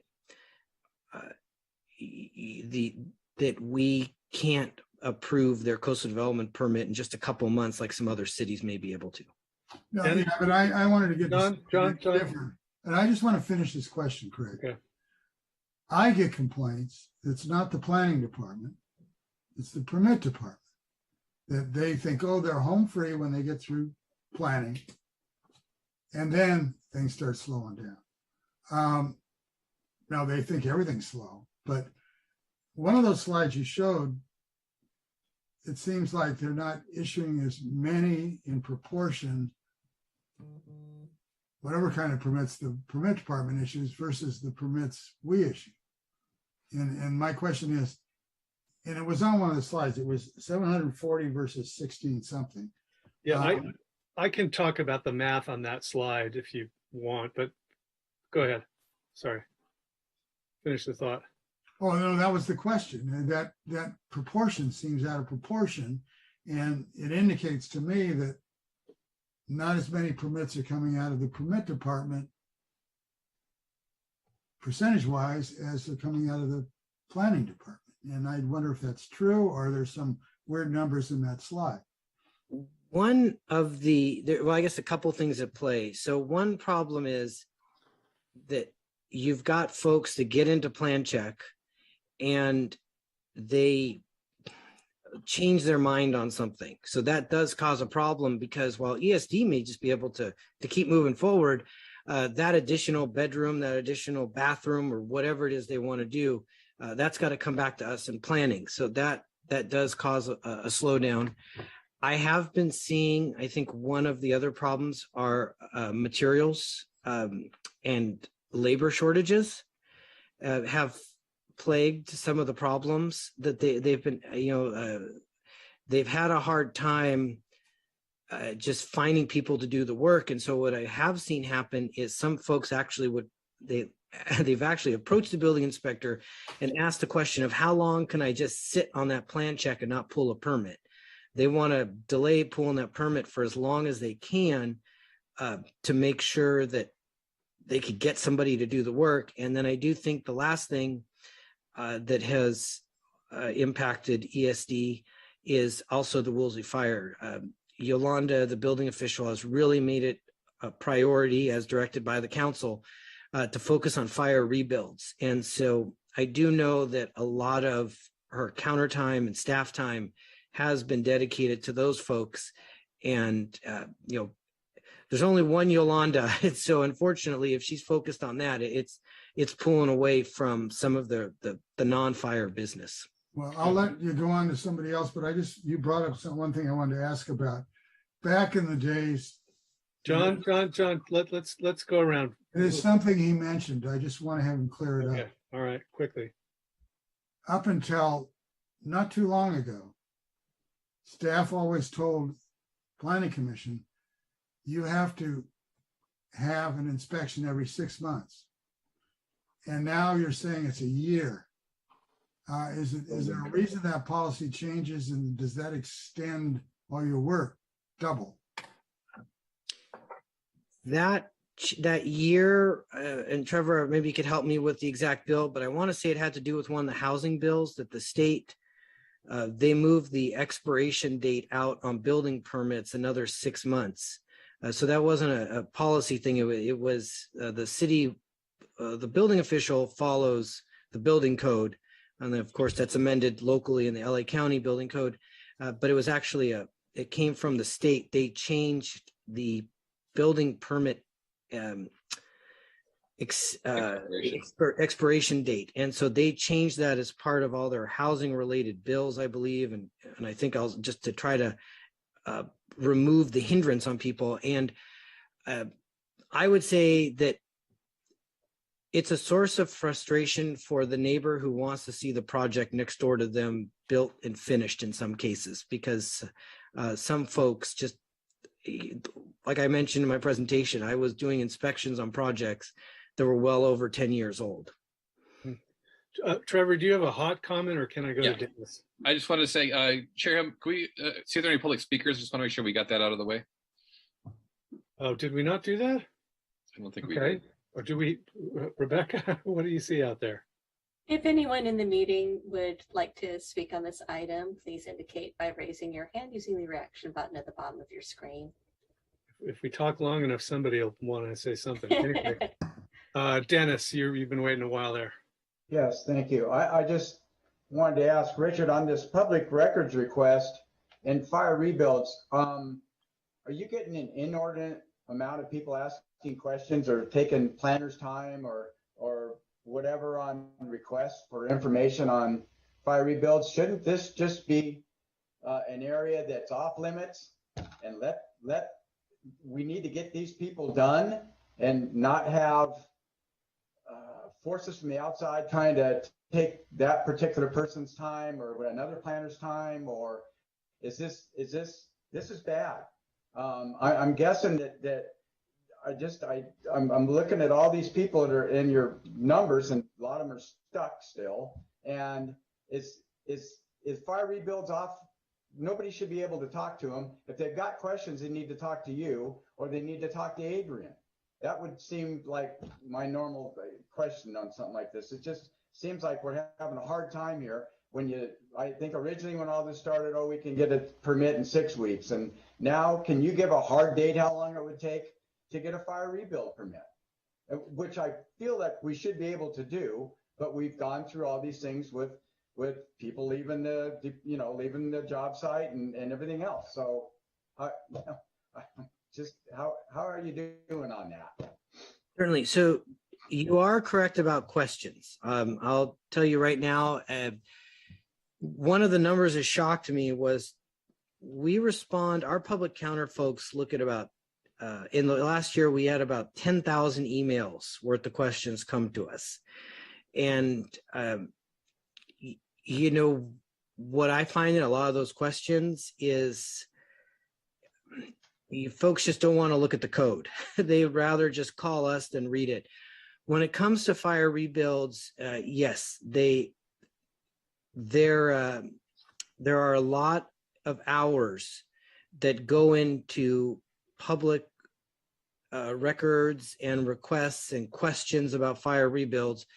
What I have tried to do is, yes, direct those to Adrian and myself so that Akash or Jessica or Philip are freed up. I tried to just get them focused on writing these reports. The planning verifications, we turn around same day. We're really making a goal to do that, work with the people to get the applications to a place where they meet all the standards and we can approve it over the counter. Some of the APRs, yes, are taking some time. And unfortunately, they take some time because of the the what we're hearing from the public. There's questions about, what was how can I put this way? We've had folks tell us something wasn't there before the fire. I've had to go as far as get Yolanda to pull building permits for me, look at it. I involve her and she's helpful. And it turns out it was there before the fire. So we get a wide range of questions, and each complaint we get or concern, we don't dismiss it. I know that some folks probably think we do, but we go through it and I look at it, or Adrian will look at it. Trevor will tell you, I call him quite often to make sure we interpreted the codes correctly. But we do that. In addition, if there is a fire victim that feels that the process they're just not being treated fairly in the process, I intervene on those matters directly too, because I figure it's best just to go right to the top. And unfortunately for Trevor, I drag him into those meetings. He's got one this coming Wednesday with a pair of homeowners who believe that we shouldn't be requiring a site plan review, but I want to resolve it and get these folks moving on. So yes, the fire rebuilds present a challenge because of the amount of time, and also just, like I said, there are folks out there that are worried that things are getting out of hand. And I will say, though, that there are some folks that are abusing the system. We caught one last week who filed an application claiming their retaining wall was destroyed by the fire, got out there, spoke to the neighbor who brought up the concern. That neighbor was able to show our staff the lawsuit they have against a certain pump truck in town for knocking over that wall.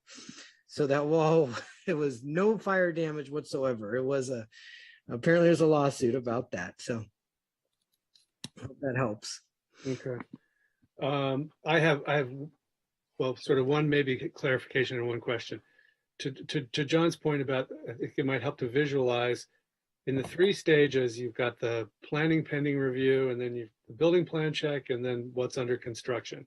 In the first stage, 1/5 of the projects are Woolsey. In the plan check, approximately half are Woolsey, and then under construction, about 1/3 are Woolsey. So there's a bump in the middle where in the plan check, a greater proportion are Woolsey. And so then the question is that just because that's where the slug of projects is as it moves through, as the rat moves through the snake or whatever, that's just where the lump is right now? Or is that truly a bottleneck? I think that's a way to sort of visualize that question. I think one of the challenges with the Woolsey fire, folks, is that a normal project that gets an APR review, so something that the planning director issues a review on, or a project that you guys see in front of you here,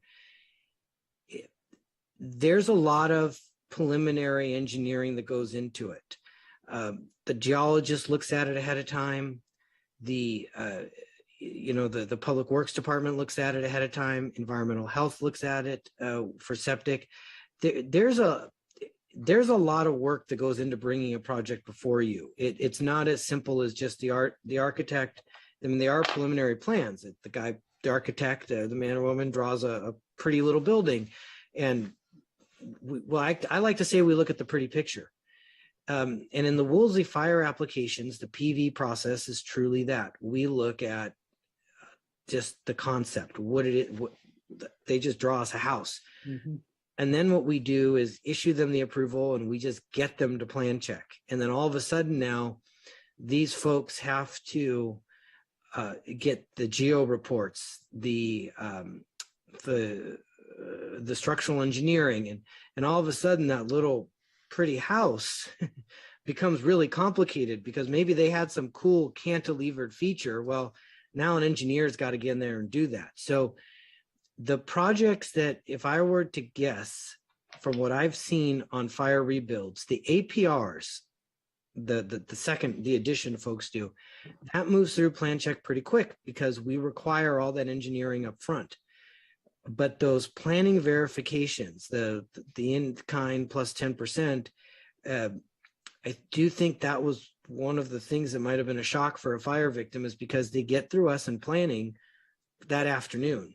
But then once they get to building and safety, all of a sudden you've got to meet the current California building code. And that takes some effort. And all of a sudden engineers get involved and geologists and septic design. So that I think is why you see a lot of the Woolsey projects there versus the projects you guys see in front of you. Okay. Well, I have one more question, but Dennis, did you want to? Are you? Oh, no, I just realized I left it on. I'm very sorry. So I shut it off. Yeah, and so just to clarify, on the enforcement side, in the last year, you had 282 new cases, of which 130 were closed.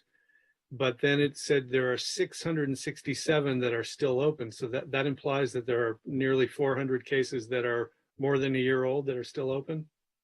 So that number of closed cases, and I apologize if I wasn't clear, that's cases that closed out in the year, not necessarily cases that were submitted that year. Those are cases that were 5 or 10 years old. But that is correct. We have more, off the top of my head, I'm going to say 2/3 at least. I think, would that sound about right to you? That are still open that we are pursuing. Yeah, so you've closed 130 in the last year, but there's still 667 open. Okay, got it. Dennis? Yeah, let me ask something here. You know, while people are waiting, there's especially with fire rebuilds, you've got to over-X the lot. You've got to go through that grading process, and you got to get that done. There's no getting around that unless the house was built X amount of years ago, which is, I think, within 5 years. Most of the houses are not that. What's the harm in starting a grading permit to give these people a little bit of hope to get the lot graded and have it ready? So hopefully in that period of time, you know, maybe within 6 months or 5 months or whatever, they get a permit, they can go right to work instead of having to worry about, you know, a rain date or whatever. We've got clear weather. We've got coming close to April 1st. A lot of these people could get their lot graded and get that over-X done. And, you know, they would have a feeling that they're moving forward, and we're, you know, thank God we're getting something done here. What about something like that, Director Malika? That's something, you know, I could definitely, I would want to talk to the city manager and also, of course, the building official to see if perhaps there is a mechanism where we could provide some sort of review for that. I think the building official is important here because I can't issue a grading permit. Of course, she does. My only concern with the grading would just be that we document the pad and make certain that they don't raise the pad. We want to make sure we preserve views. So we don't want folks naturally elevating areas. So we'd want to document the before and after to make sure it gets put back correctly. And then our other concern would just be to make certain that there's no ESHA or something like that, a sensitive resource. So perhaps there is a method, but once again, I would like to do that with Yolanda because my concern is that we could do probably a same day turnaround on something like that. But then there's a technical aspect and that may take some time. And that's where Yolanda comes in as the building official. Right. So now when you start the pad, you've got a pad elevation to start with. You have to certify that with the surveyor, with your civil engineer. That paperwork has to go to Ryan or Mitch or John North, whoever comes out on your project. You hand them that paperwork. So when you start to grade and you put it back, you get another letter certified by the civil engineer. When you start your forms, the forms have to be certified so you're not trying to raise things up. So there's a good rules in place right now, so that can't happen. So okay, so maybe that's something that can get talked about somewhere along the line. But I think it would really help people a lot if you can get that out of the way. And when it's time to go, they can go. All right, Jeff. Yeah, just one brief comment on that. Just in my own case, the pad height is no longer where the pad height was because they came with a bunch of equipment and ripped out a house that was there, leaving a depression. So I'm not sure how you document what the pad height was, but that's not the point I want to talk about. For years, we've talked about the process that Malibu follows in terms of submission to both planning and building and safety and that is it's reiterative. You submit your documents, you go from department to department. A department finishes his work, they give it back to you. You then have to take it, go down to the next department. If any department wants a change, you've got to go back through every other department again to get everybody stamped off on the same group of documents. And then once you get through planning, you go to building and safety and repeat the same process over again. That's driven people nuts for years. And we have talked about prior to COVID, prior to Woolsey, we talked about gee, there are computers these days. Is there some way we could move into the era of electronic submissions?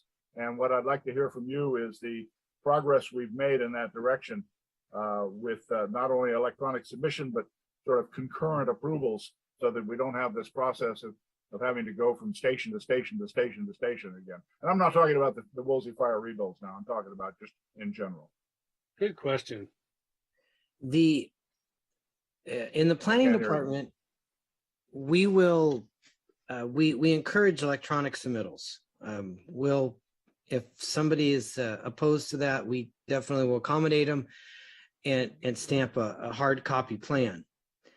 But one of the things that building and safety has done is, as part of COVID, we've moved to a digital stamping during the plan check phase. And it's worked. It like anything, when you shift to something new, you've got some hiccups. And so it's something that, it works, but we are having some trouble to make sure that we all coordinate.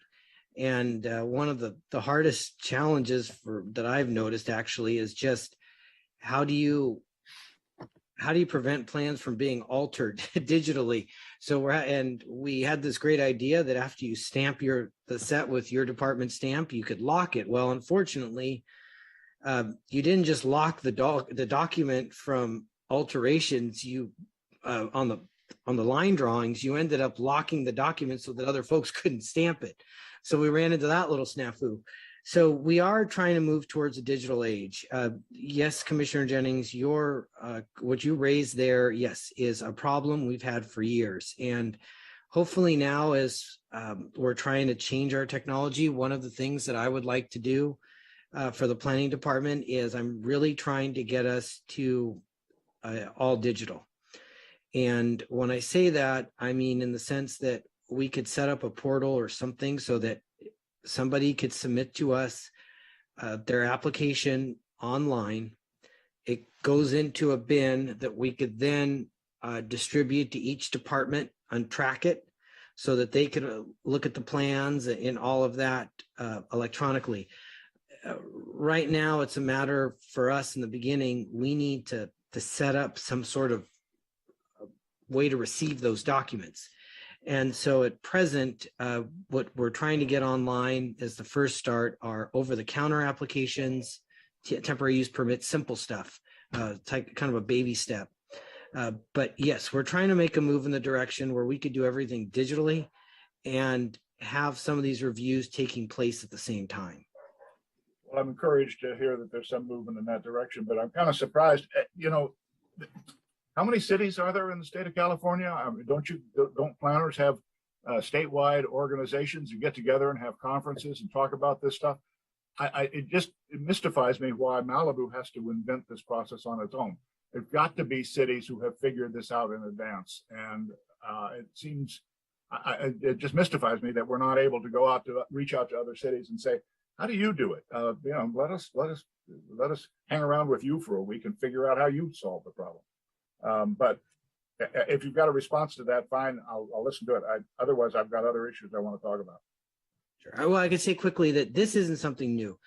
We started about 6 years ago, probably, maybe more, with a company, CSI, who apparently did a bunch of other cities. And they were picked as the software vendor for the city. I think we spent quite a few hundreds of thousands of dollars with them. They made claims that they have done this for other cities, and that whole thing just flopped miserably. And I think we may and some other cities have actually taken legal action to go after them because they just misrepresented themselves. So we did make it. This isn't new. It started quite a while ago. It's just unfortunately it was misguided at that time. Okay. It seems to me from the number of emails I get from you talking about planners who have taken jobs in other cities that we've got a sort of a bleeding problem that needs to be staunched. You talked about the workloads, and I assume you do exit interviews for all these people, right? Our human resources department does, and then I also talk to them. Yes. Okay, so I take it that overwork and for the amount they're being paid is one issue. What other issues are there that the exit interviews reveal that we might be looking for solutions for? Certainly. Money is one. We're not just letting people walk out the door. The city does make an effort. We have made efforts to match. So money is an issue. We'll be definitely looking at other cities and what it is what they pay. As I mentioned, caseload. That's one issue. Another issue is, and this is something we're working on as well, is just the department structure. Folks, some of the folks we've had that are really good planners, Justine Kendall, for example, one of her biggest reasons for leaving the city is that she wasn't doing the kind of work she was hoping to do, which is the long range planning, the advanced planning. She enjoyed the policy type work. But the problem is that the way we're organized, we have to focus on current planning. And so all that stuff like long range planning, because that consumes a lot of time from the planners. You can't just, you got to dedicate hours to that. You can't just work on it for a bit, look at a set of plans and then move on to the next project. Because of the need to respond to the public, just advanced planning always gets kicked to the side. So folks have left us because of the types of projects, the work they want to do. Some of the other issues that come up is just the like I mentioned, commute. We've got, in some cases, people just, unfortunately, the beauty of Malibu has been lost in terms of how they've been treated and just how they feel, and is simply just burned out. And that's been a problem with both consultants and also with staff. They just, unfortunately, they just don't want to be here for things. And from that, and I think that the other thing about Malibu, unfortunately, is that Malibu has a reputation of being a place to gain experience, get challenged heavily, work on some pretty gnarly projects. It's intense. You get that experience and you're marketable. We create some highly desirable planners, and other cities want them because they have, I know it may not seem like it, but because of the volume of cases they handle, they've got great time management skills. They know the coastal program since we administer our own. These planners are highly sought for from other communities, and so folks do get poached. And that's one of the problems with this city, is just that folks are willing to make the drive for a couple of years to get that experience, and then they can take it somewhere else and make more money with it. I see Norm Haney has his hand up. Should we let him have a quick comment, or do you guys want to? Yeah, Norm, let's open Mike. Norm, if you can make it quick here. Let's put a time on it. That's rich coming from you. I work here.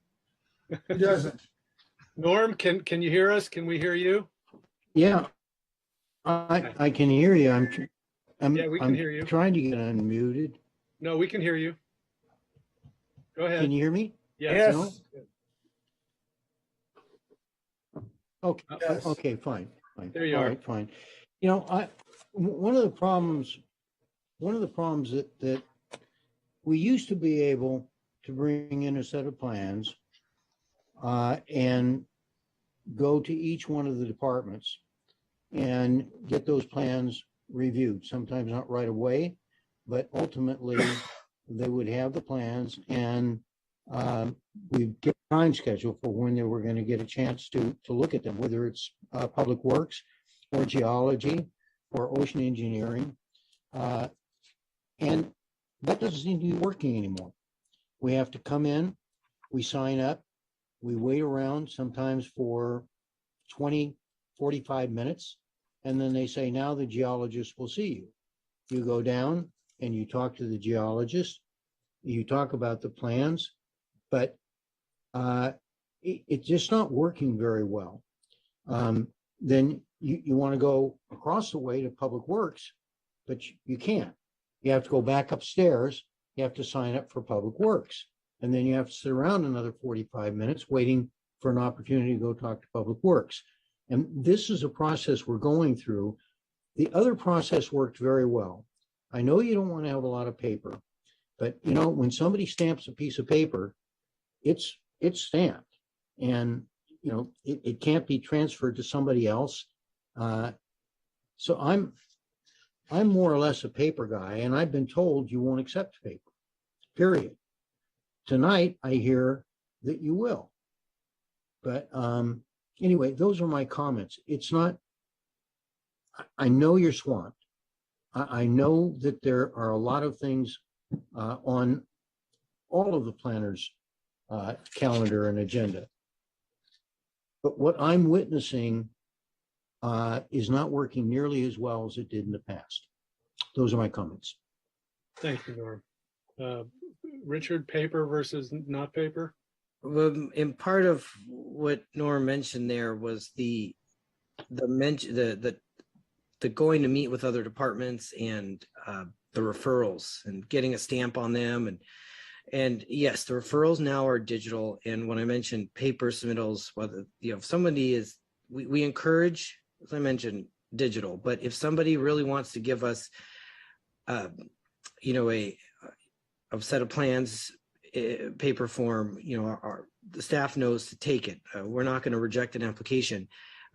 But what I wanted to say was that part of what Norm had to say there was with the meeting with other departments. And if other folks are finding that, you know, the availability of the other departments is not there or needs to be more, that's definitely something to bring up with that department's director or the city manager.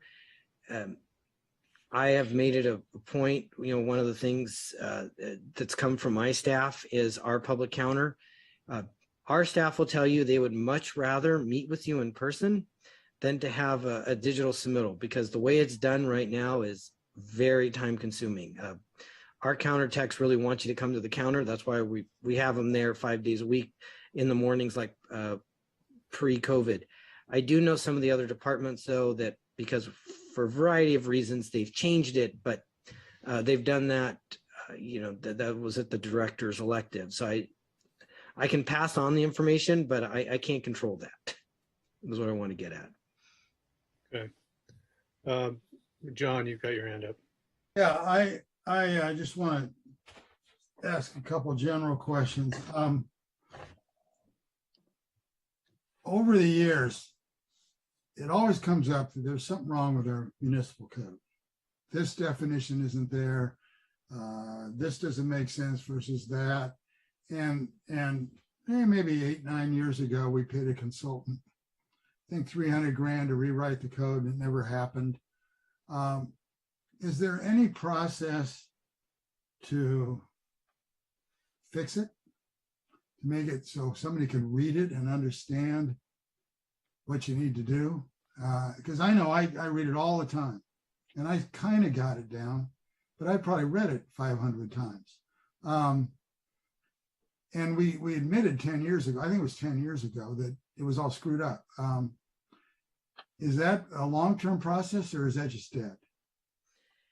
That I know exactly what you're talking about. That you are correct, Commissioner Mazza. It was probably about a decade ago. It was with Lisa Weiss Consulting, I believe, and she or her team they rewrote our entire code, and it was a very drastic rewrite, and it became just a major workload issue. And because of staffing at the time, it was removed from the work plan. And so you are correct. There are definitions, there are things that come into question. And so we are trying to get those back in gear. That's why we have Zoe races next week to talk about at least TUPs, because I think there's a lot of things there that I know and staff would like to see changed. I think there's things the public wants to see changed. So we're trying to tackle it, but it's in smaller bites. And then on top of that, the other issue that I'm faced with is just there are some the current updates that need to be made. Like, for example, one of the things we really want to pursue is reconciling the difference between the building code geotechnical requirements and the LCP's technical requirements. And we're working with the Coastal Commission to make sure that we're both on the same page so that our coastal programs, unfortunately, there's just a lot that needs updating, and it's a matter of resources. Yeah, no, that's what I assumed.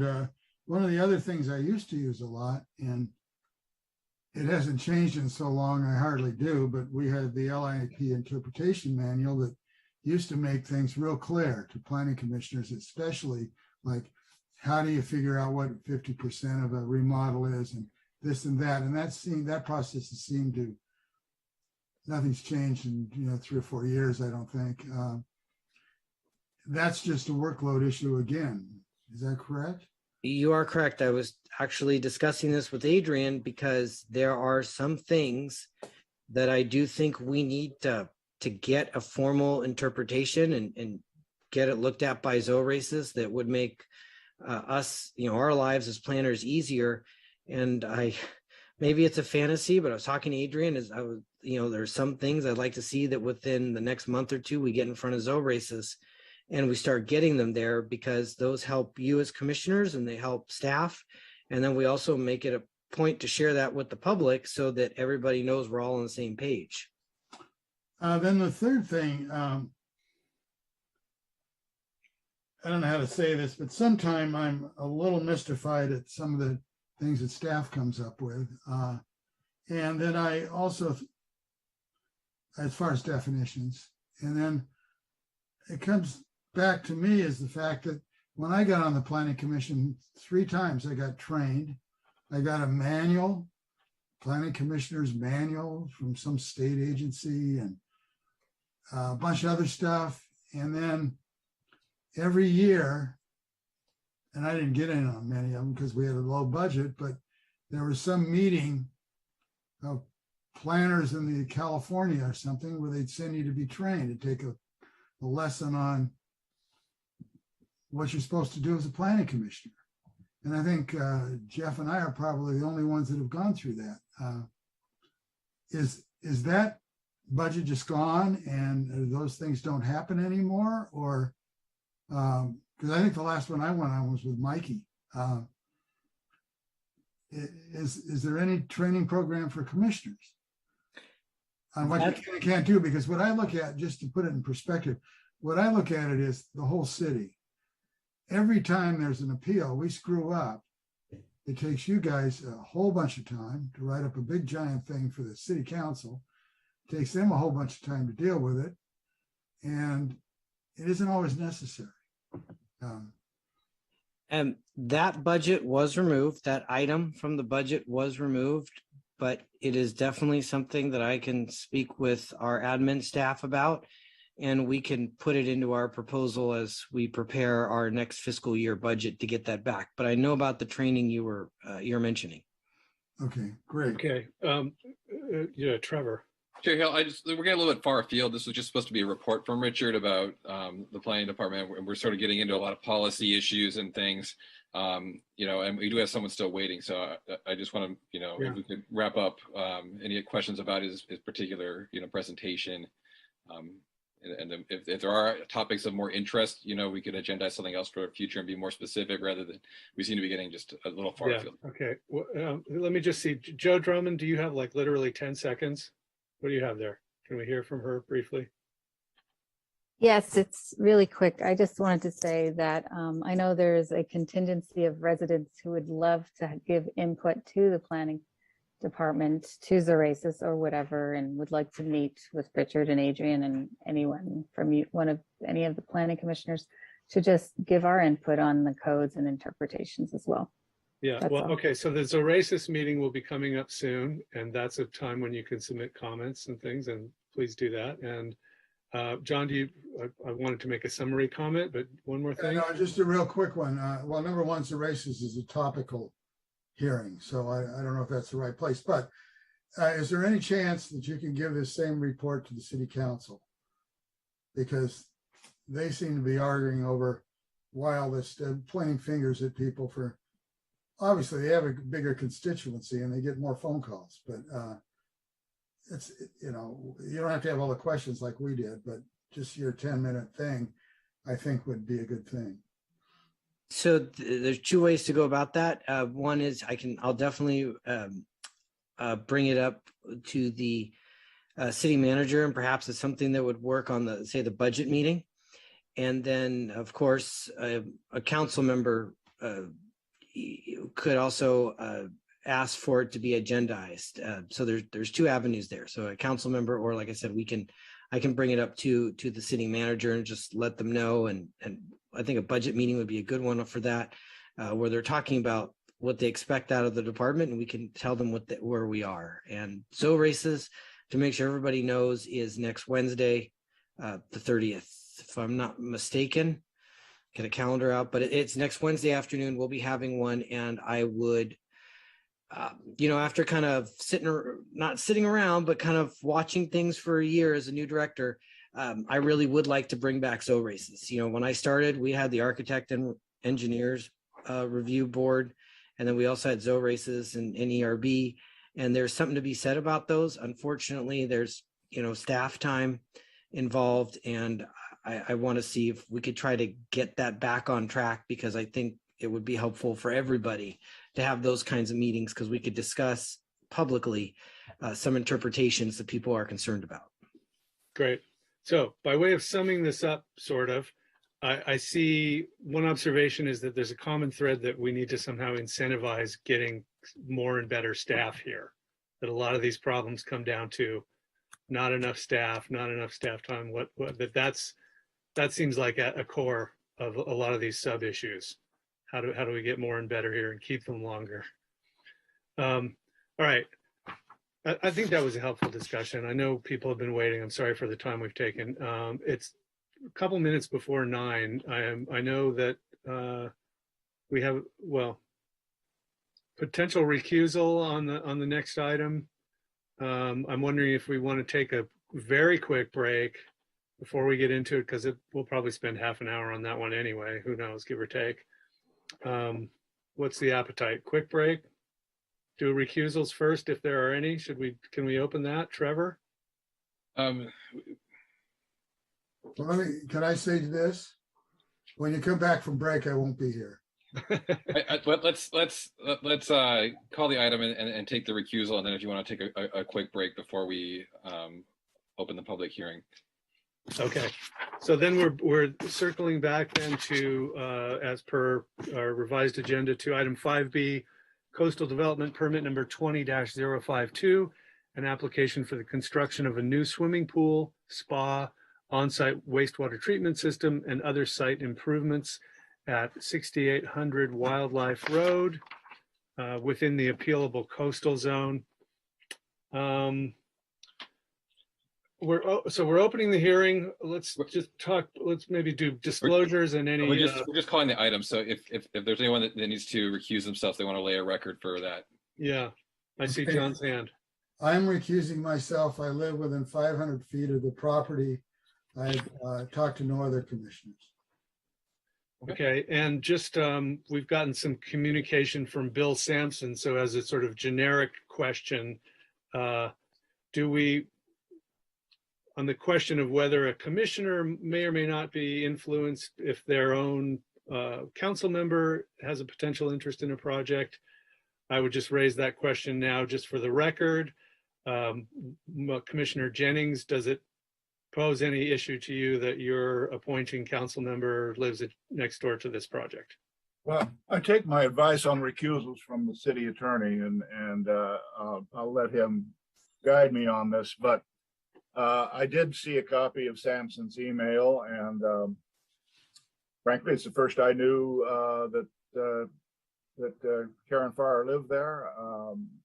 I don't know where Karen Farrar lives, and as far as I know, she's never made any statement with regard to this particular project. So. On the general idea of making a decision that your appointing authority doesn't agree with, I don't know. I've been appointed by 3 different council members to this job. I've never asked for the job. As far as I know, there are no benefits to go with it. The hours are lousy. The pay is terrible. And so I'm not sure that the loss of the job is, oh my God. So I don't know, Trevor, what do you opine? Sure. First, Commissioner Mazza, you need to leave the Zoom right away since you have recused yourself. It'd be the same. We have to wait for you to leave before we can discuss further. Okay, is he out now? He looks gone to me. Okay. Yes, in this case, there's no economic interest, so it's not a Political Reform Act issue. The only potential issue would be bias, and it to be an acceptable probability of actual bias in this situation. Just the situation that you've been appointed by a council member does not create that. If you feel if there is any kind of personal contact that would lead you that you would not be able to be fair, or any type of connection that we're not aware of other than just that she lives next door, or you felt you couldn't be fair in the situation, then you should recuse yourself if you feel that you cannot be a fair and impartial decision maker in the case. Well, like I say, I had no clue that she lived next door to the property, and if I had known, it wouldn't make any difference because she'd never expressed an opinion to me about the project one way or the other. So it'd be hard for me to have a bias. Okay, well, good. The question was out there. It deserved to be asked, and now it's been answered. All right, so we're going to take a very quick break, right? So we can, the rest of the thing we can have all in one. Yeah, we don't want to take the break after the public hearing's been opened. So there's no other recusal issues with anyone else, then we can just, if you want to tell us how long. Can we do a 5-minute break, or do we need to do the full 10? I know we don't want to. I'll just good for me. 5's fine. Let's do 5. So what do we have? It's 9:02. Let's be back at 9:08. Okay. Please turn off your camera. Turn off your gear.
Let's see.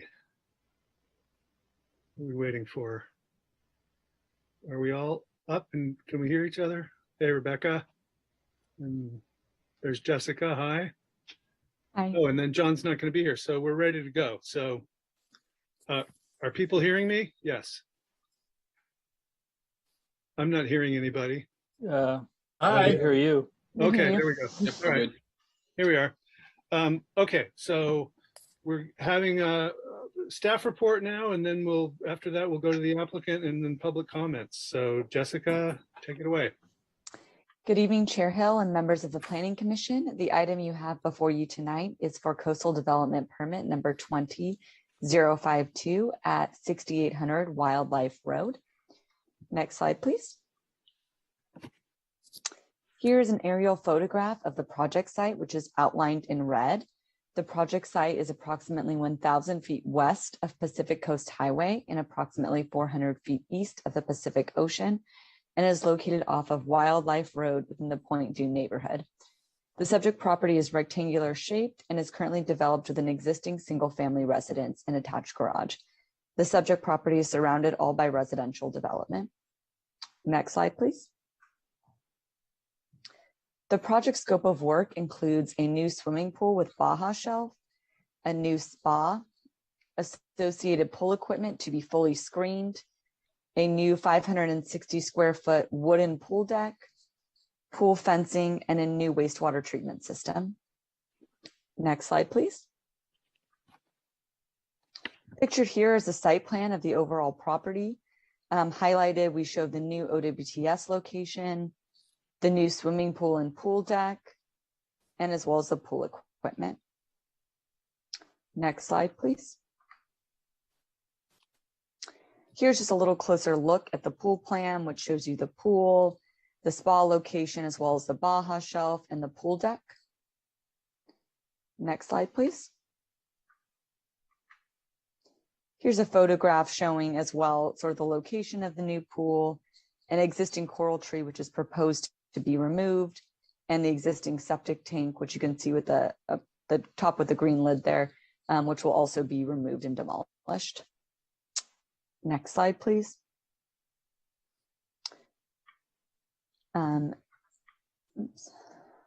So staff recently also received correspondence regarding potential archaeological resources that were found on neighboring properties.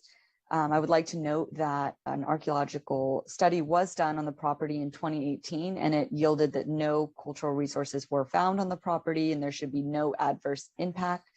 But out of abundance of caution, staff would like to add this following condition to the record and add it to the resolution to read: a qualified archaeologist must be present at the site to monitor all site excavation prior to the issuance of any development permit. The property owners or applicant must provide evidence that an archaeologist has been contracted to perform the required monitoring. After the monitoring is concluded, the qualified archaeologist is required to provide a summary in writing describing the monitoring findings. Additionally, staff received correspondence about potential impacts to the ravine located toward the rear of the property, specifically regarding fencing. Staff would also like to add this condition to the resolution to address that concern. And it reads: prior to the issuance of any development permit, any new fencing posts or associated footings must be removed and inspected by code enforcement and building safety staff. That concludes my presentation. Myself and the applicant team are available for any questions you might have. Thank you. Okay, thank you, Jessica. Did we do proper disclosures here? I don't know that we did necessarily. Does Mark, did we do them already? Okay. No, we didn't. Oh, we didn't? No. Mark? I have nothing to disclose. I haven't spoken to anybody about the project. Okay, Dennis? None. Jeff? I drove by the place to take a look, and with the 25 to 30 foot high edges that surround all the properties in that area, it was a little difficult to see what was going on. So didn't learn much. Didn't learn anything that's not in the staff report. I had conversation with several neighbors. I heard about the fence posts cemented into the creek bed, and I heard from about some more about the Chumash artifacts that we can clarify. I looked on Street View, and apparently a lot has changed since those photos were taken a couple of years ago. So I don't know how useful that look was, but anyway, yeah, so that's my disclosure. So now that we've opened the hearing, let's hear from the applicant team first. And who do we have? Do we have Andrew Ferguson here? So Andrew Ferguson, who is the applicant, as well as the owner Brigitte, are available to answer questions and are reserving the right to respond to other public comment, but they don't have a presentation. They would like to just reserve their time in case they would like to rebut, and are available to answer questions. Rebecca, I saw him raise his hand. Maybe you want to just unmute him just to confirm he still wants to do that in case he wants to say something. Yeah. Hi, commissioners. Hold on. Yeah. You've got two devices on in your room. Yeah, can you hear me? I'm sorry. Yeah, there you go. Okay, so yeah, my name is Andrew Ferguson. I was just here to respond to any questions or comments from you guys. I will hold any response until till the end, if that's okay with you guys. I do have some questions regarding the archaeology. Okay. You have nearly 15 minutes to respond if necessary. Okay. Let's hear from the public. Do we have any speakers to address this? Yes, a neighbor, Suzanne Goldman, is available. Okay, and she's, okay, go ahead, Suzanne. Hello, this is the right meeting. I do indeed live next door to the applicant's property. My family and I support this project. I think it's a very lovely project. However, we are somewhat concerned about the presence of the pool pump and equipment, which would be placed 3 feet from our property line and uncomfortably close to my 90-year-old mom's bedroom. Even the best modern pool equipment can be noisy. My mom has lived here for nearly 55 years. She's elderly and ill and doesn't sleep well. And in fact, I was just putting her to bed during the break. She could not stay up to see the end of the meeting. Noise and inconvenience are the last things that she needs right now. The applicant and I discussed the issue, and they very kindly offered to move the equipment 30 feet further down the property line. They've been very accommodating. However, that puts it opposite the studio where I work, and sound carries very well and far here, thanks to the topography of Walnut Creek and the canyon it flows through. I would like to ask that the pool equipment be relocated closer to the actual pool and away from our home if possible. That way our neighbors get to enjoy their pool and we get to continue to enjoy the peace and quiet that is a big part of why we all live here and love this place. A conduit has to be dug to reach the pool either way, and it's a big property. There has to be a place where this equipment can be sited that will accommodate everyone with minimal inconvenience for all. Thank you for the opportunity to speak to this item, and I wish our new neighbors every happiness in their new home. All right. Thank you, Suzanne. Are any other speakers? Unless the applicant team would like to say something in response to that, there are no other speakers that have signed up. If you're in the meeting and would like to speak on this item, please indicate so by raising your hand using the reaction button. Okay, I don't see any hands. So we'll go back to Andrew Ferguson, and okay, your hand is back up. Would you like to respond there?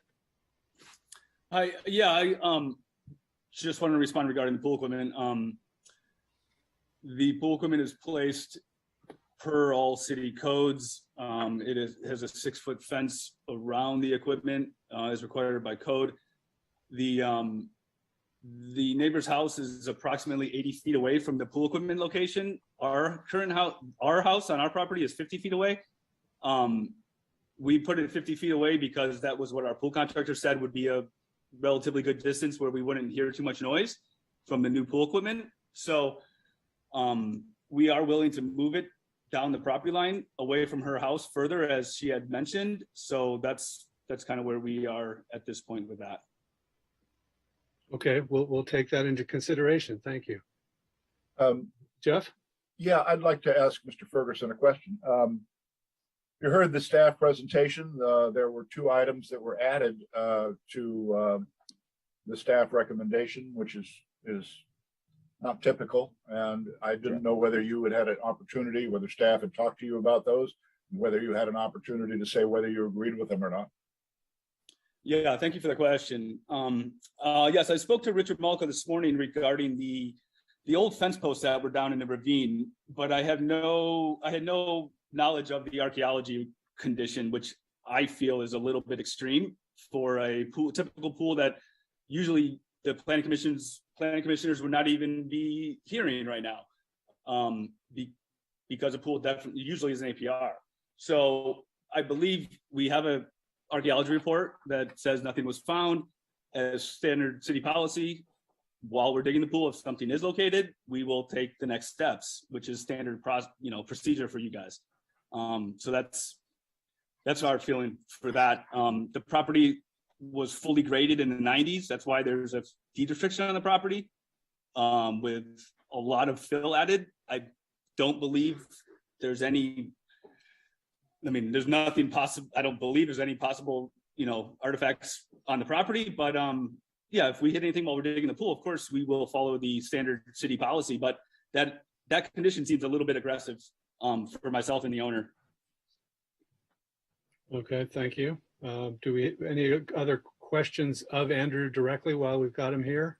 Dennis? Not directly, I have a comment. Okay.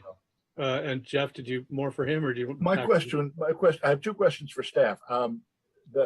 Before we do it, can we close the public hearing if we're done with it then? Yeah, that was sort of my question. Are we?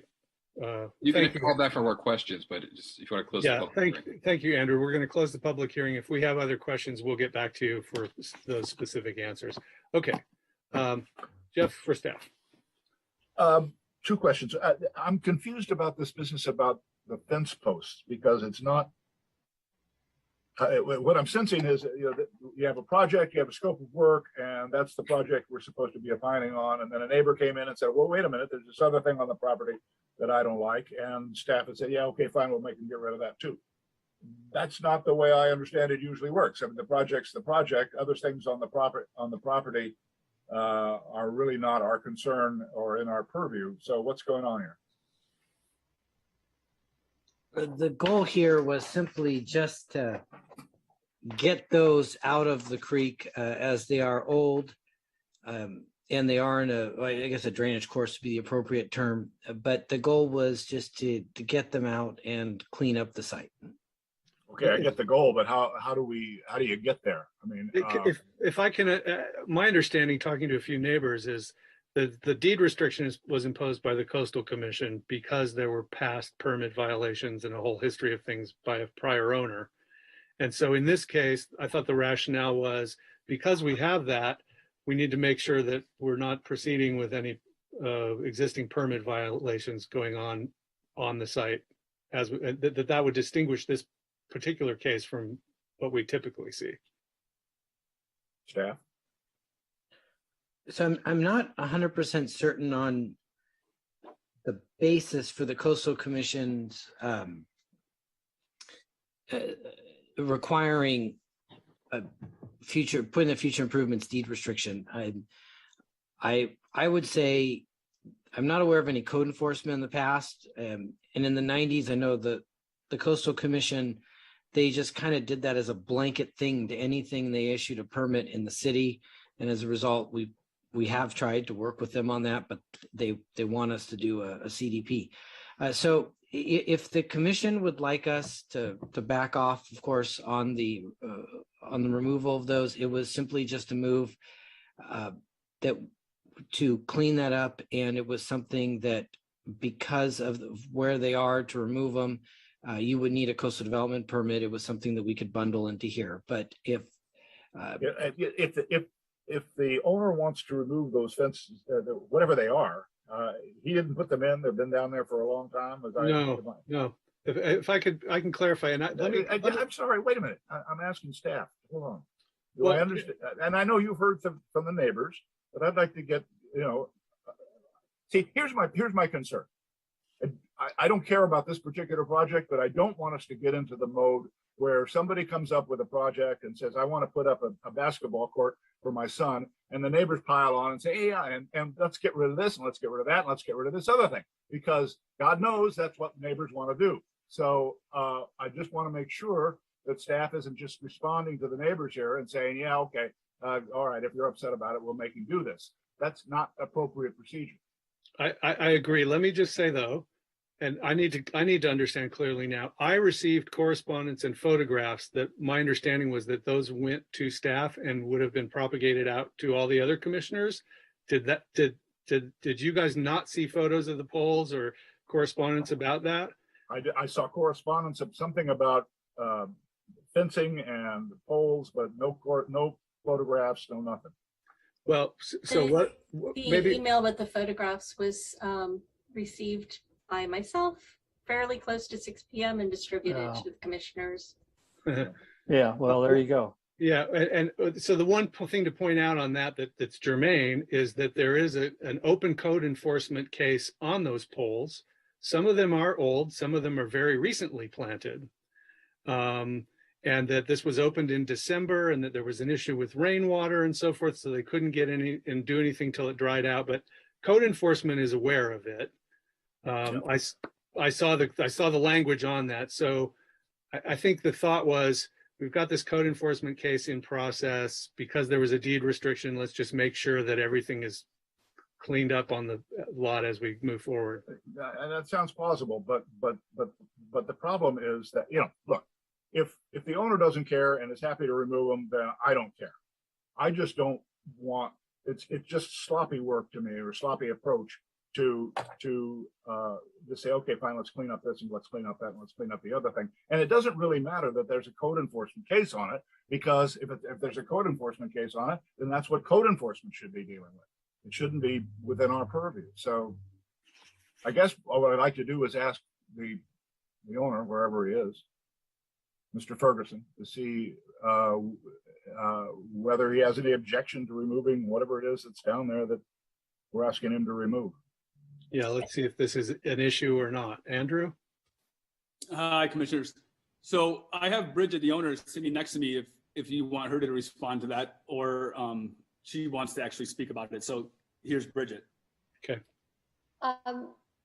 Thank you, Jeff. I appreciate that. And I'm trying to comply. I was simply originally starting just to restore this little plantation ranch house and put a new septic system in.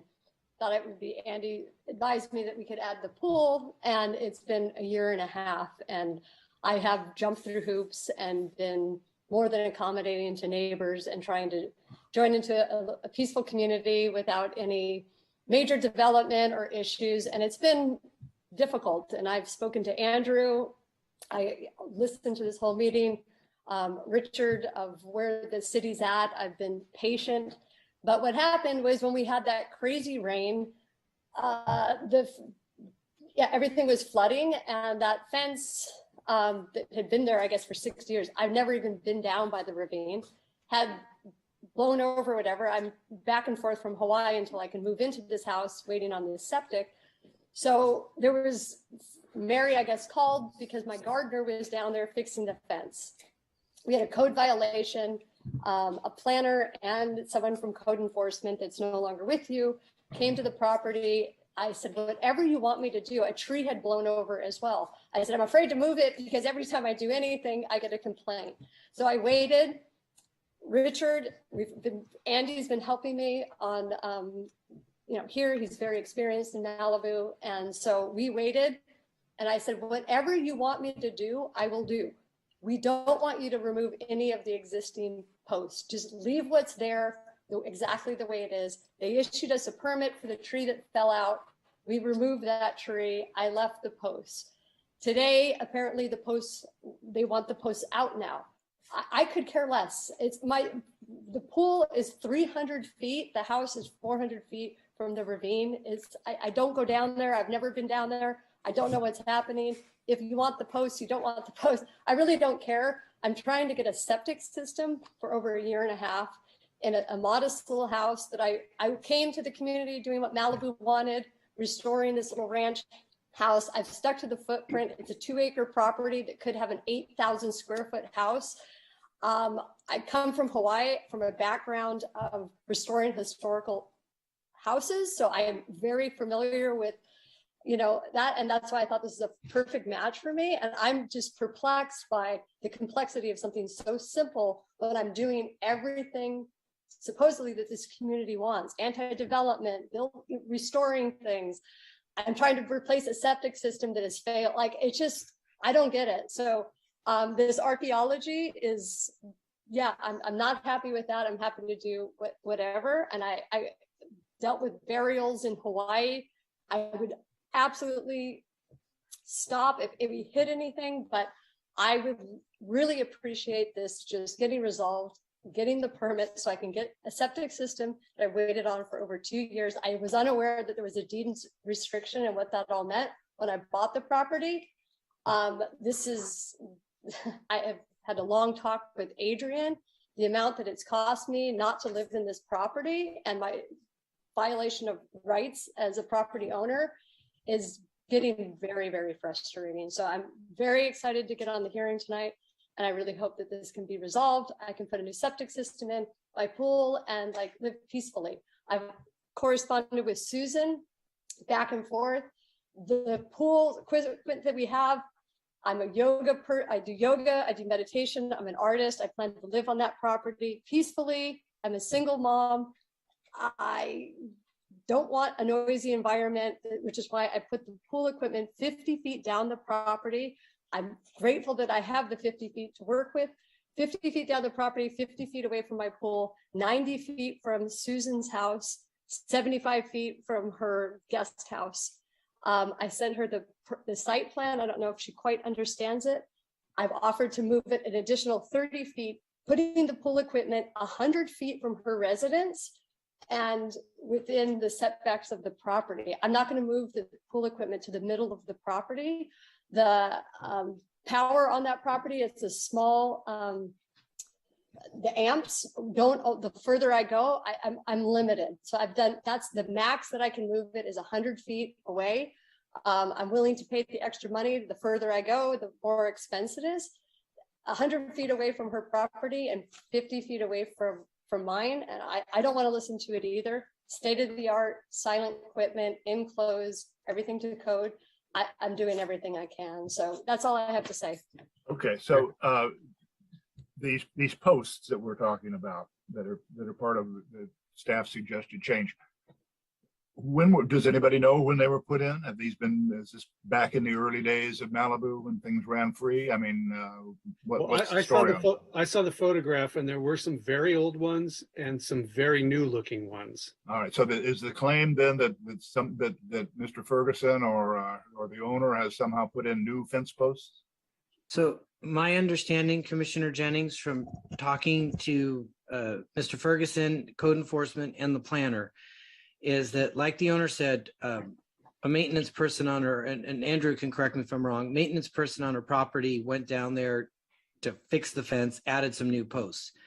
It's my understanding the new posts have been removed, and what's left there are posts from the 50s. That's what our code enforcement staff has instructed me on.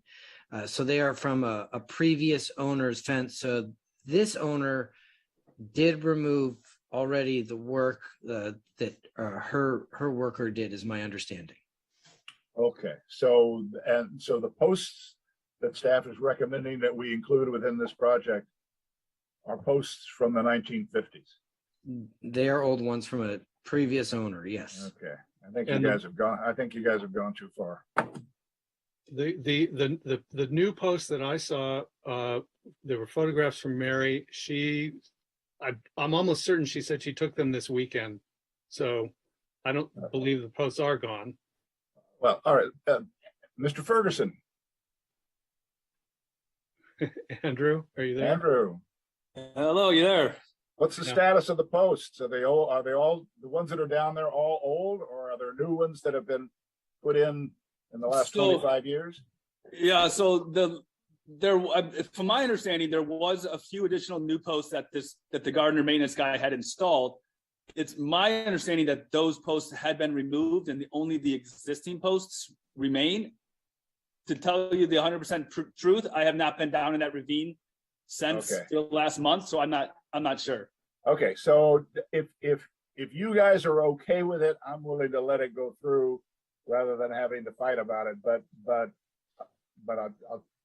I don't like it. But if you're willing to have it included, the condition included in the resolution, that's okay with me. Are you willing to have it included in the resolution? Yeah, so we're willing to have the fence posts stated that any and all fence posts in the ravine will be removed. My one comment to Richard this afternoon was the old fence posts have concrete bases.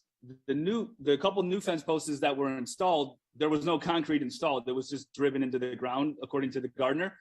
So removing those old posts will have a little bit of concrete underneath, just so everybody is aware of that. But the owner is willing to remove those. There's no need for those the old posts down there. There's no longer a fence on them. So yeah, we have no problem with that. The issue I have is the archaeology issue. I believe this is a little bit extreme for full monitoring for a swimming pool. Thank you. Another question that I had, I'm a little confused. Is the pool equipment appeared to me, and what I was looking at, the pool equipment appeared to be right up sort of against the fence line. Is that not correct? Am I misreading something? The pool equipment enclosure is 3 feet from the property line, which is city code, and then the equipment will be inside that enclosure, of course. Okay, so how does a 3 feet property? What's the setback on? What's the required setback? Look, let me ask it this way: it's not property to put the pool enclosure within the setback area, is it? Richard, Malika, or Jessica? The code says the mechanical equipment, such as pool equipment, is allowed in side and rear yard. So it's something that's allowed in the required yard. Oh. And the requirement is 3 feet, and it shall be screened on all sides. Learn something every day. I didn't realize you could put it in the setback requirement. As long as we're on, oh, Dennis, go ahead. Well, I was going to say in Suzanne's letter, Gilman's letter, Gilderman, by the way, she talks about when her dad put the fence up to make sure that the fence was on her property, or his property at the time. That has the question is if you're 3 feet off the property, obviously I'm guessing, Mr. Ferguson, and you can tell me this, if they've gotten a new survey to make sure that you are 3 feet off of their property line, not whatever their old fence was, which was inside their property line. I'm guessing you've gotten this resurveyed. Am I correct? Yes. So our survey shows, and on the color slope analysis, I think you can see it it's not very clear, but it's approximately on my survey, it's 6 to 8 inches on our neighbor's property line. And it's not a completely parallel line to the property line. It kind of, goes back and forth a little bit. So the equipment is probably, right now the fence is probably 3.5 feet from, the pool equipment.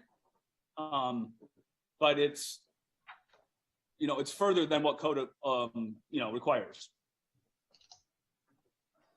I wonder, as long as we're talking about the situation of the pool equipment, it seemed like on the other side of the lot, it would be further from the residences on that side of the lot than it would be from any of the structures on Suzanne's side.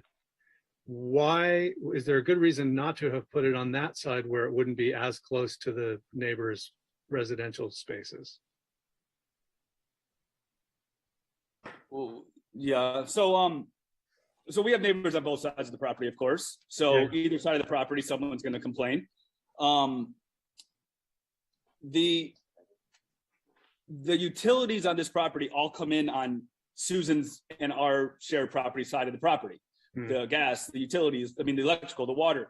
So it's basically, and as Bridget was saying, as the further you get away from the electrical panel, the more electrical power you're going to need to generate to run these pool pumps So it's just, it's not that it couldn't be over there, but it's going to be basically for, I think a lot more expense to move it to the other side to have another neighbor complain. I don't know. And possibly have to upgrade the panel. And then, yeah, probably have to upgrade our electrical panel. Dennis? So I'm going to ask one more time, Mr. Ferguson. So you're saying that the pool equipment is actually on the neighbor's property? Can you repeat that? You're saying that the pool equipment is actually a few inches on the neighbor's property? No. No, I'm saying the pool equipment is a few inches further away than what my plan actually shows. Okay. So my pool equipment is 3 feet from the property line. The fence is 3'6", if that makes sense. Okay, thank you. Is there a technology, and this is maybe a question for Dennis, or I don't know, or maybe the planning staff, that they could do some particular insulation in that pool equipment cabinet in a way that would reduce the sound but not inhibit the whatever breathability it requires? Well, most people build a block system around it, and pool equipment now is much quieter than it used to be. So when you say a block system, maybe that might be a condition to say, let's make sure this is a sturdy enclosure that's not going to allow sound out. not even that, but Oh, the Mark's got his hand up. Mark? Yeah, well, how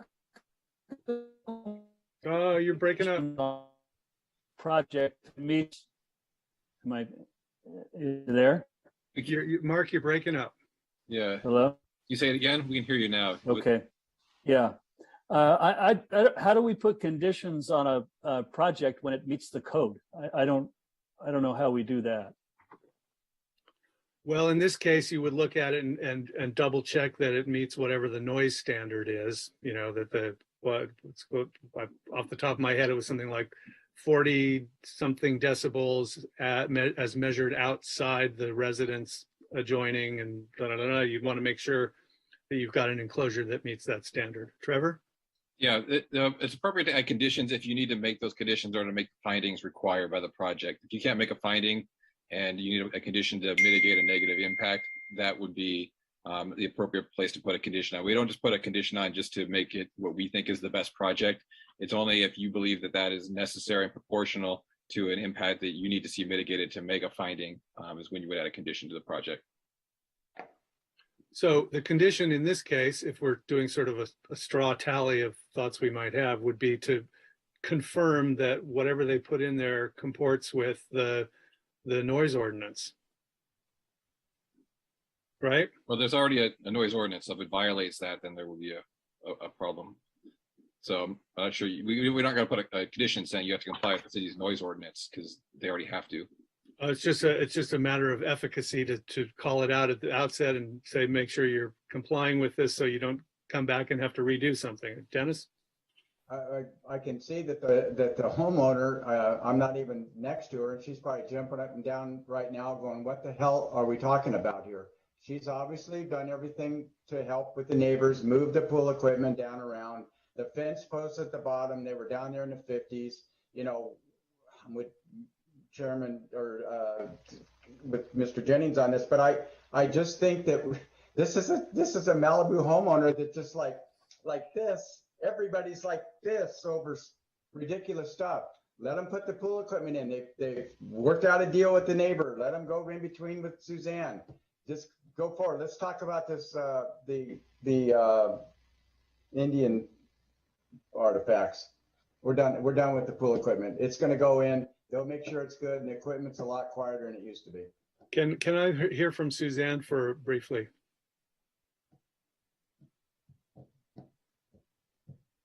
Hello. I feel, I thought that the applicant was dealing fairly with us, but they've been pressuring us about upgrading their electricity. They are planning to upgrade that electricity.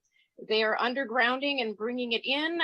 So that argument is pretty weak, and this is right by our fence. Why can't we move it 10 feet out from our fence? I don't understand why she's having a hissy fit. my poor mom is, 90 and ill, and we're talking about noise pollution here that's going to potentially affect her. Wow, what a great way to start a relationship with a neighbor. I've tried to be cordial. I really thought that this was, I don't know what to say, but please, it's right outside of my mom's bedroom window. This is really unfair, and it's a 2-acre property. They can't move it a little bit further away? Please, thank you. What is the, Andrew, what is the talk about? I know I heard previously from Suzanne that there was some debate about the power access and you guys wanting to do something different than what she wanted. And she just alluded now to you're going ahead and doing some extra work anyway. Is there any prospect that if you're doing that work, you could be routing something in a different direction? Yeah, so am I on? I don't know. Yes, you are on. Go ahead. Yeah, so putting in the pool at its current location requires the upgrade of the existing 200 amp panel to a 400 amp panel. If we move it to the other side of the property, it requires a 600 amp panel. It's additional work for Edison. We don't necessarily want to put a 600 amp panel in this property just because it's a little bit overkill. But if the pool equipment's 300 feet from the panel, you have to add that additional wattage to your panel. So we're in the process of updating the panel with Edison for this pool to a 200 to a 400, but moving it more than 130 feet from that panel requires a 600 amp panel, which would be absolutely ridiculous for the size of this house. 600 amp panel is as big as the house. All right. Okay, let's talk archaeology. Yeah. Okay, let me just say, have you guys not seen you've seen the photographs that Suzanne submitted, right? Yes. You guys have all seen those? In talking to her, it's not correct to say that they were all found on Suzanne's property. Some of them, including the Mono and Matati, came from the applicant's property that was gifted to Suzanne when a prior owner died. I don't remember the exact circumstances. And as you know, I try to be discriminate about where in town are places that would have been Chumash habitations and where are probably not a big concern. And this place is a concern. And to my mind, there's sort of a catch-22 because on the one hand, we've heard that there was a bunch of fill down on the backside of the lot. And I think maybe they just mentioned something about fill on the lot. And on the other hand, we're hearing that no, all that fill was down closer to the creek and that in fact that the main site is not fill. So I think if we're digging a hole for a swimming pool in a location where we have found artifacts in the past, affirmatively just found things right there, then that does call for the condition that says we have a qualified archaeological monitor on site. So the only problem I have is that, there needs to be a process. And the process is you go and you get an archaeologist to do a phase 1 report. And if there's any indication that there's likely to be cultural artifacts, then you have to do a phase 2 and go through the whole routine. And so that's what these people have done. They followed the process that it's supposed to be handled. And then it's not a scientific reaction to say, yeah, but we found these other artifacts in the same area. It's problematic to me that you can go in and you can hire the experts that need to be hired and get the people out here from UCLA or Loyola Marymount or wherever they're coming from these days, and then have the staff say, well, okay, that you've done all that, but that's not really important. We're going to impose a special condition on you. On the basis of what? On the basis of the fact that some neighbors say that they found stuff there. I don't know. I'm uncomfortable with that. I'm uncomfortable with us deviating from what would ordinarily be our standard conditions because a neighbor said they found stuff there. I don't doubt that they did, but that just. Yeah. Well, two things. One, I think Suzanne is a credible reporter of fact. I believe that. Two, we have on a number of occasions now said, this is a potentially Chumash susceptible area. Let's just go ahead and say we'll make sure that there's a proper qualified monitor during excavation. We've done that as a matter of, we have done that. I agree, but it's like, it's like with everything else, we get geologists to say, well, it's not a landslide area. And then he goes, well, I don't know. I've got a little geology background and I think it maybe is. The problem is that we're, it's not a huge issue to me, but it does bother me that whatever standard policies we have in the processing of these applications can be swayed or moved or changed on the basis of what really wouldn't be considered substantial evidence if we were going to court over the matter. Oh, I don't know. I sort of that's feel all like I can say about it. if the archaeologists in the process were aware of and had been shown what Suzanne and the neighbor had found on the site, then they probably would have a different answer. But I'm sure that none of them knocked on Suzanne's door and said, "Hey, what do you know about the history over here?" The phase one is generally a library examination. They go through records of other excavations. So you may be right on that. Yeah. Dennis? I dealt with this for over 20 years down in Temecula with Pachanga. The difference here is I'm grading and I'm moving at times 13 million yards at a time. We would have Pachanga, we'd have the reservation representatives, and then of course somebody from one of the schools would be there as well. That's a whole different thing when you're moving that much dirt. We're talking about a pool. We're talking about a pool that's fairly narrow, looks like more like a linear swim pool, lap pool. It's 8 feet deep. The problem is if you dig and you found something, to me, you don't get to expand that area. In other words, you can't start digging down towards the creek or anywhere else. I mean, if this is where this is going, I don't agree with it, but you can't make these people chase that on their property. Right now, it's gonna cost them to have somebody there, and you're gonna dig the pool, and Jesus, I hope they don't find anything. And if they did, they got to stay to that area. They can't chase down and go, oh, well, if we found this and over here and keep going down the property. Can't do that. Cannot do that. So to me, it's problematic just in that thing. That, to me, I can see a big fight over that one coming. Well, in terms of the stakes involved, which is not where we're supposed to go, but Dennis, in your professional experience, how many days does it take to dig a pool? It won't take them a day. Well, so then we're not talking about a huge expense to hire a qualified person to come out there for the day. That's not what I'm worried about. What I'm worried about is if they find something that they think if they found this, they can find more. That's what I'm worried about. And they shouldn't be able to do that.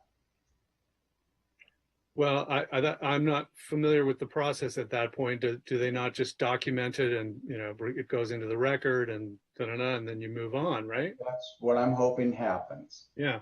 If that's the case, if that's what everybody agrees to, I guess staff's already told them that's what's going to happen. I don't know here, but I'm not too happy about this either because it causes grief. Yeah. All right. Well, okay. We've got that issue there. We can return to that if somebody's got more of a comment. I'm curious, just to be clear about the fences. If you could clarify, I thought the fence that goes around a pool for safety has to be relatively close to the pool. That's one thing. So I guess the question would be, is their fence not too large for that area? And then secondly, you can't fence more than half an acre of a property in terms of the perimeter fencing. So I think what that leaves us with here is, just so I'm understanding the scenario, that leaves grandfathered fences down each side of the property all the way to the creek, but the creek side is open and clear. So we don't have any fencing at the half-acre point. Is that, am I understanding that correctly? And maybe that's for Jessica? Yes, I believe so. The pool fencing, the swimming pool fencing is just around, it is a little larger than just the direct perimeter of the pool, but I do not believe it violates any type of wildlife passage or anything like that. Is there's not some code that says it needs to be, I don't know, 20 feet, no further than 20 feet from the pool or something like, because just when I looked at it, it seems like this seems kind of big for just the safety fence, but maybe I don't know. As long as it's under the half acre, they can do that. That's up to them. They can do. We Well, don't. Yeah. We don't have a zoning standard that says that the fence has to be no more than so many feet from the pool. Okay. All right. So that was just a question about the status of that. Any other people have other questions? Jessica, the two changes you made, one were about the removal of the fence and the other one was about the archaeology, right? There wasn't something else that you put up. That was it. Okay. Yeah. All right. So I'm going to move the staff recommendation with those two changes.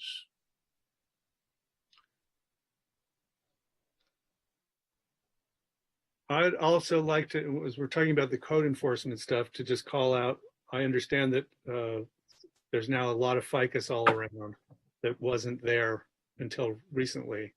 Is that something that's being addressed too? Is there an enforcement on that, or maybe Richard, you know about that? I'm not aware of any code violations regarding the hedges on the property. Jeff, you said you drove by and you saw a lot of ficus. What was that? Yeah, I wasn't thinking about this property though. I was just thinking generally. I'm just amazed how the green tunnel that you get into down on Wildlife Road. Yeah, I joked to somebody the other day it should be changed to point ficus.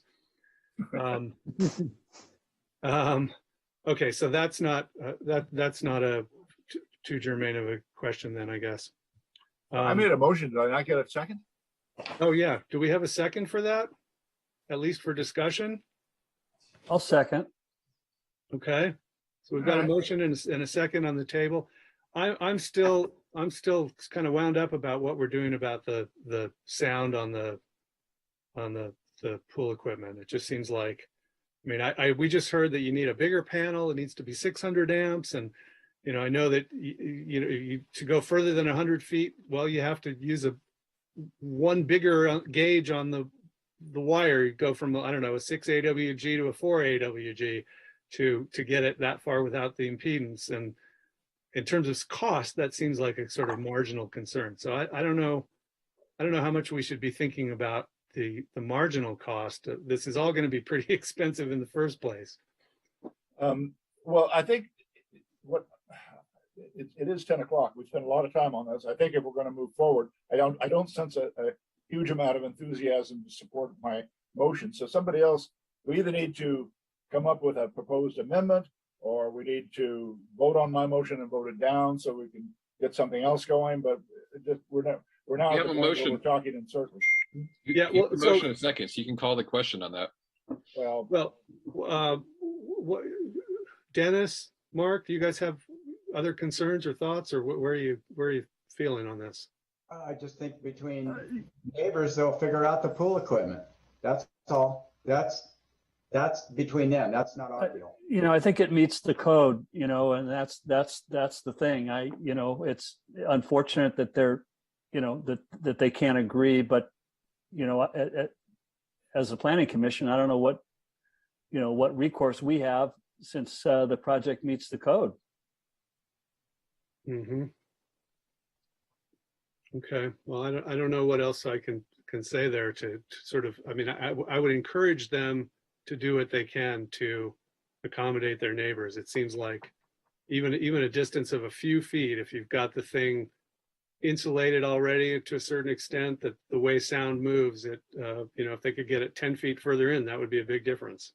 And that wouldn't be a big difference on their wiring or their plumbing or anything. So, well, I I was under the impression that they had agreed to move it down the property line, and then the neighbor was concerned that now it was near her guest house where she works. So Where she works, yeah. So, and I know she does music too, and that as a recordist myself, I know that makes a difference to have sound nearby. Yeah, Trevor.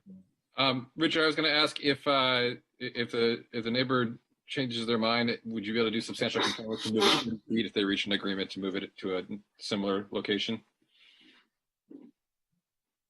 Yes, as long as they keep it to the flat pad and we could stick with the zoning standards, I don't see an issue with it, given its height and what it is, if they did reach some sort of agreement. So I'm sorry, I missed that. So the point is that you could sort of leave that open and make an after the fact adjustment if they can figure something out? If you approve it as it's proposed right now, if it turns out that they all agree they want to move it 30 feet, that's something they could just deal with through substantial conformance. It would not have to come back here for an amendment. Mm-hmm. Well, I hope they do, because it just seems like it's such a marginal expense to make an accommodation that would make a big difference. So a lot of it depends upon what the situation is with regard to power on that street, and I don't know where the transformers are located. I know if I wanted to increase the power to my property by 200, it would cost a ton, because I would have to dig under the street, put a new pole up, and put a new transformer up, and so I'm limited by those circumstances. They may be too. I don't know. Yeah, well, I can start talking about the electrics, but I know that's not the path that we go down here. So, all right. Well, there being no further discussion, let's call the question on this. The applicant has had their hand raised for quite some time. I don't know if you want to hear from them prior to calling roll. We do. It's up to you, the commission. I mean, we've closed the public hearing, so it's up to you guys. Yeah. I don't know. What's our temperature here? Yes. Yeah. I'm willing to hear what he has to say. Yeah. Yeah. Andrew, what's your comment, please? Can you hear me? Yes, we can. Yeah, my first question was, I thought I had time remaining. I didn't know if my time was up or not. And I still need to discuss this archaeology condition that you are planning to put on this. So I've been working with the public hearing was closed, so it's up to the commissioner. They want to ask questions of it, but you did have your chance to rebut, and then that with the public hearing was closed. Yeah. That's okay. It was I didn't know, because I couldn't see any timing on my screen or anything. But the question is, to me, is no other pool in the city of Malibu has ever required archaeologically monitored during the digging. Why am I the first one to set precedent? Well, I think that's been established. So thank you for your concern. And it's a tough call, but in the big picture, it's probably not going to be that big a deal, I think. So we've called the question. The hearing is closed. Can we call the roll, please? Yes. Commissioner Jennings? Yes. I am so sorry. I don't recall who seconded the motion. I did. Commissioner Witten? Yes. Vice Chair Smith? No. Chair Hill? Oh boy, I'm going to say yes. Motion carries. I move we adjourn. We have a second for that motion? Second. All right. Thank you, ladies and gentlemen. Call the roll. I would like to call the roll real quickly. Oh, spoil sport. Okay. Commissioner Jennings? Yes. Vice Chair Smith? Yes. Commissioner Witten? Yes. Chair Hill? Yes. Motion carries. Thank you, everybody. Good night. Good night, everyone.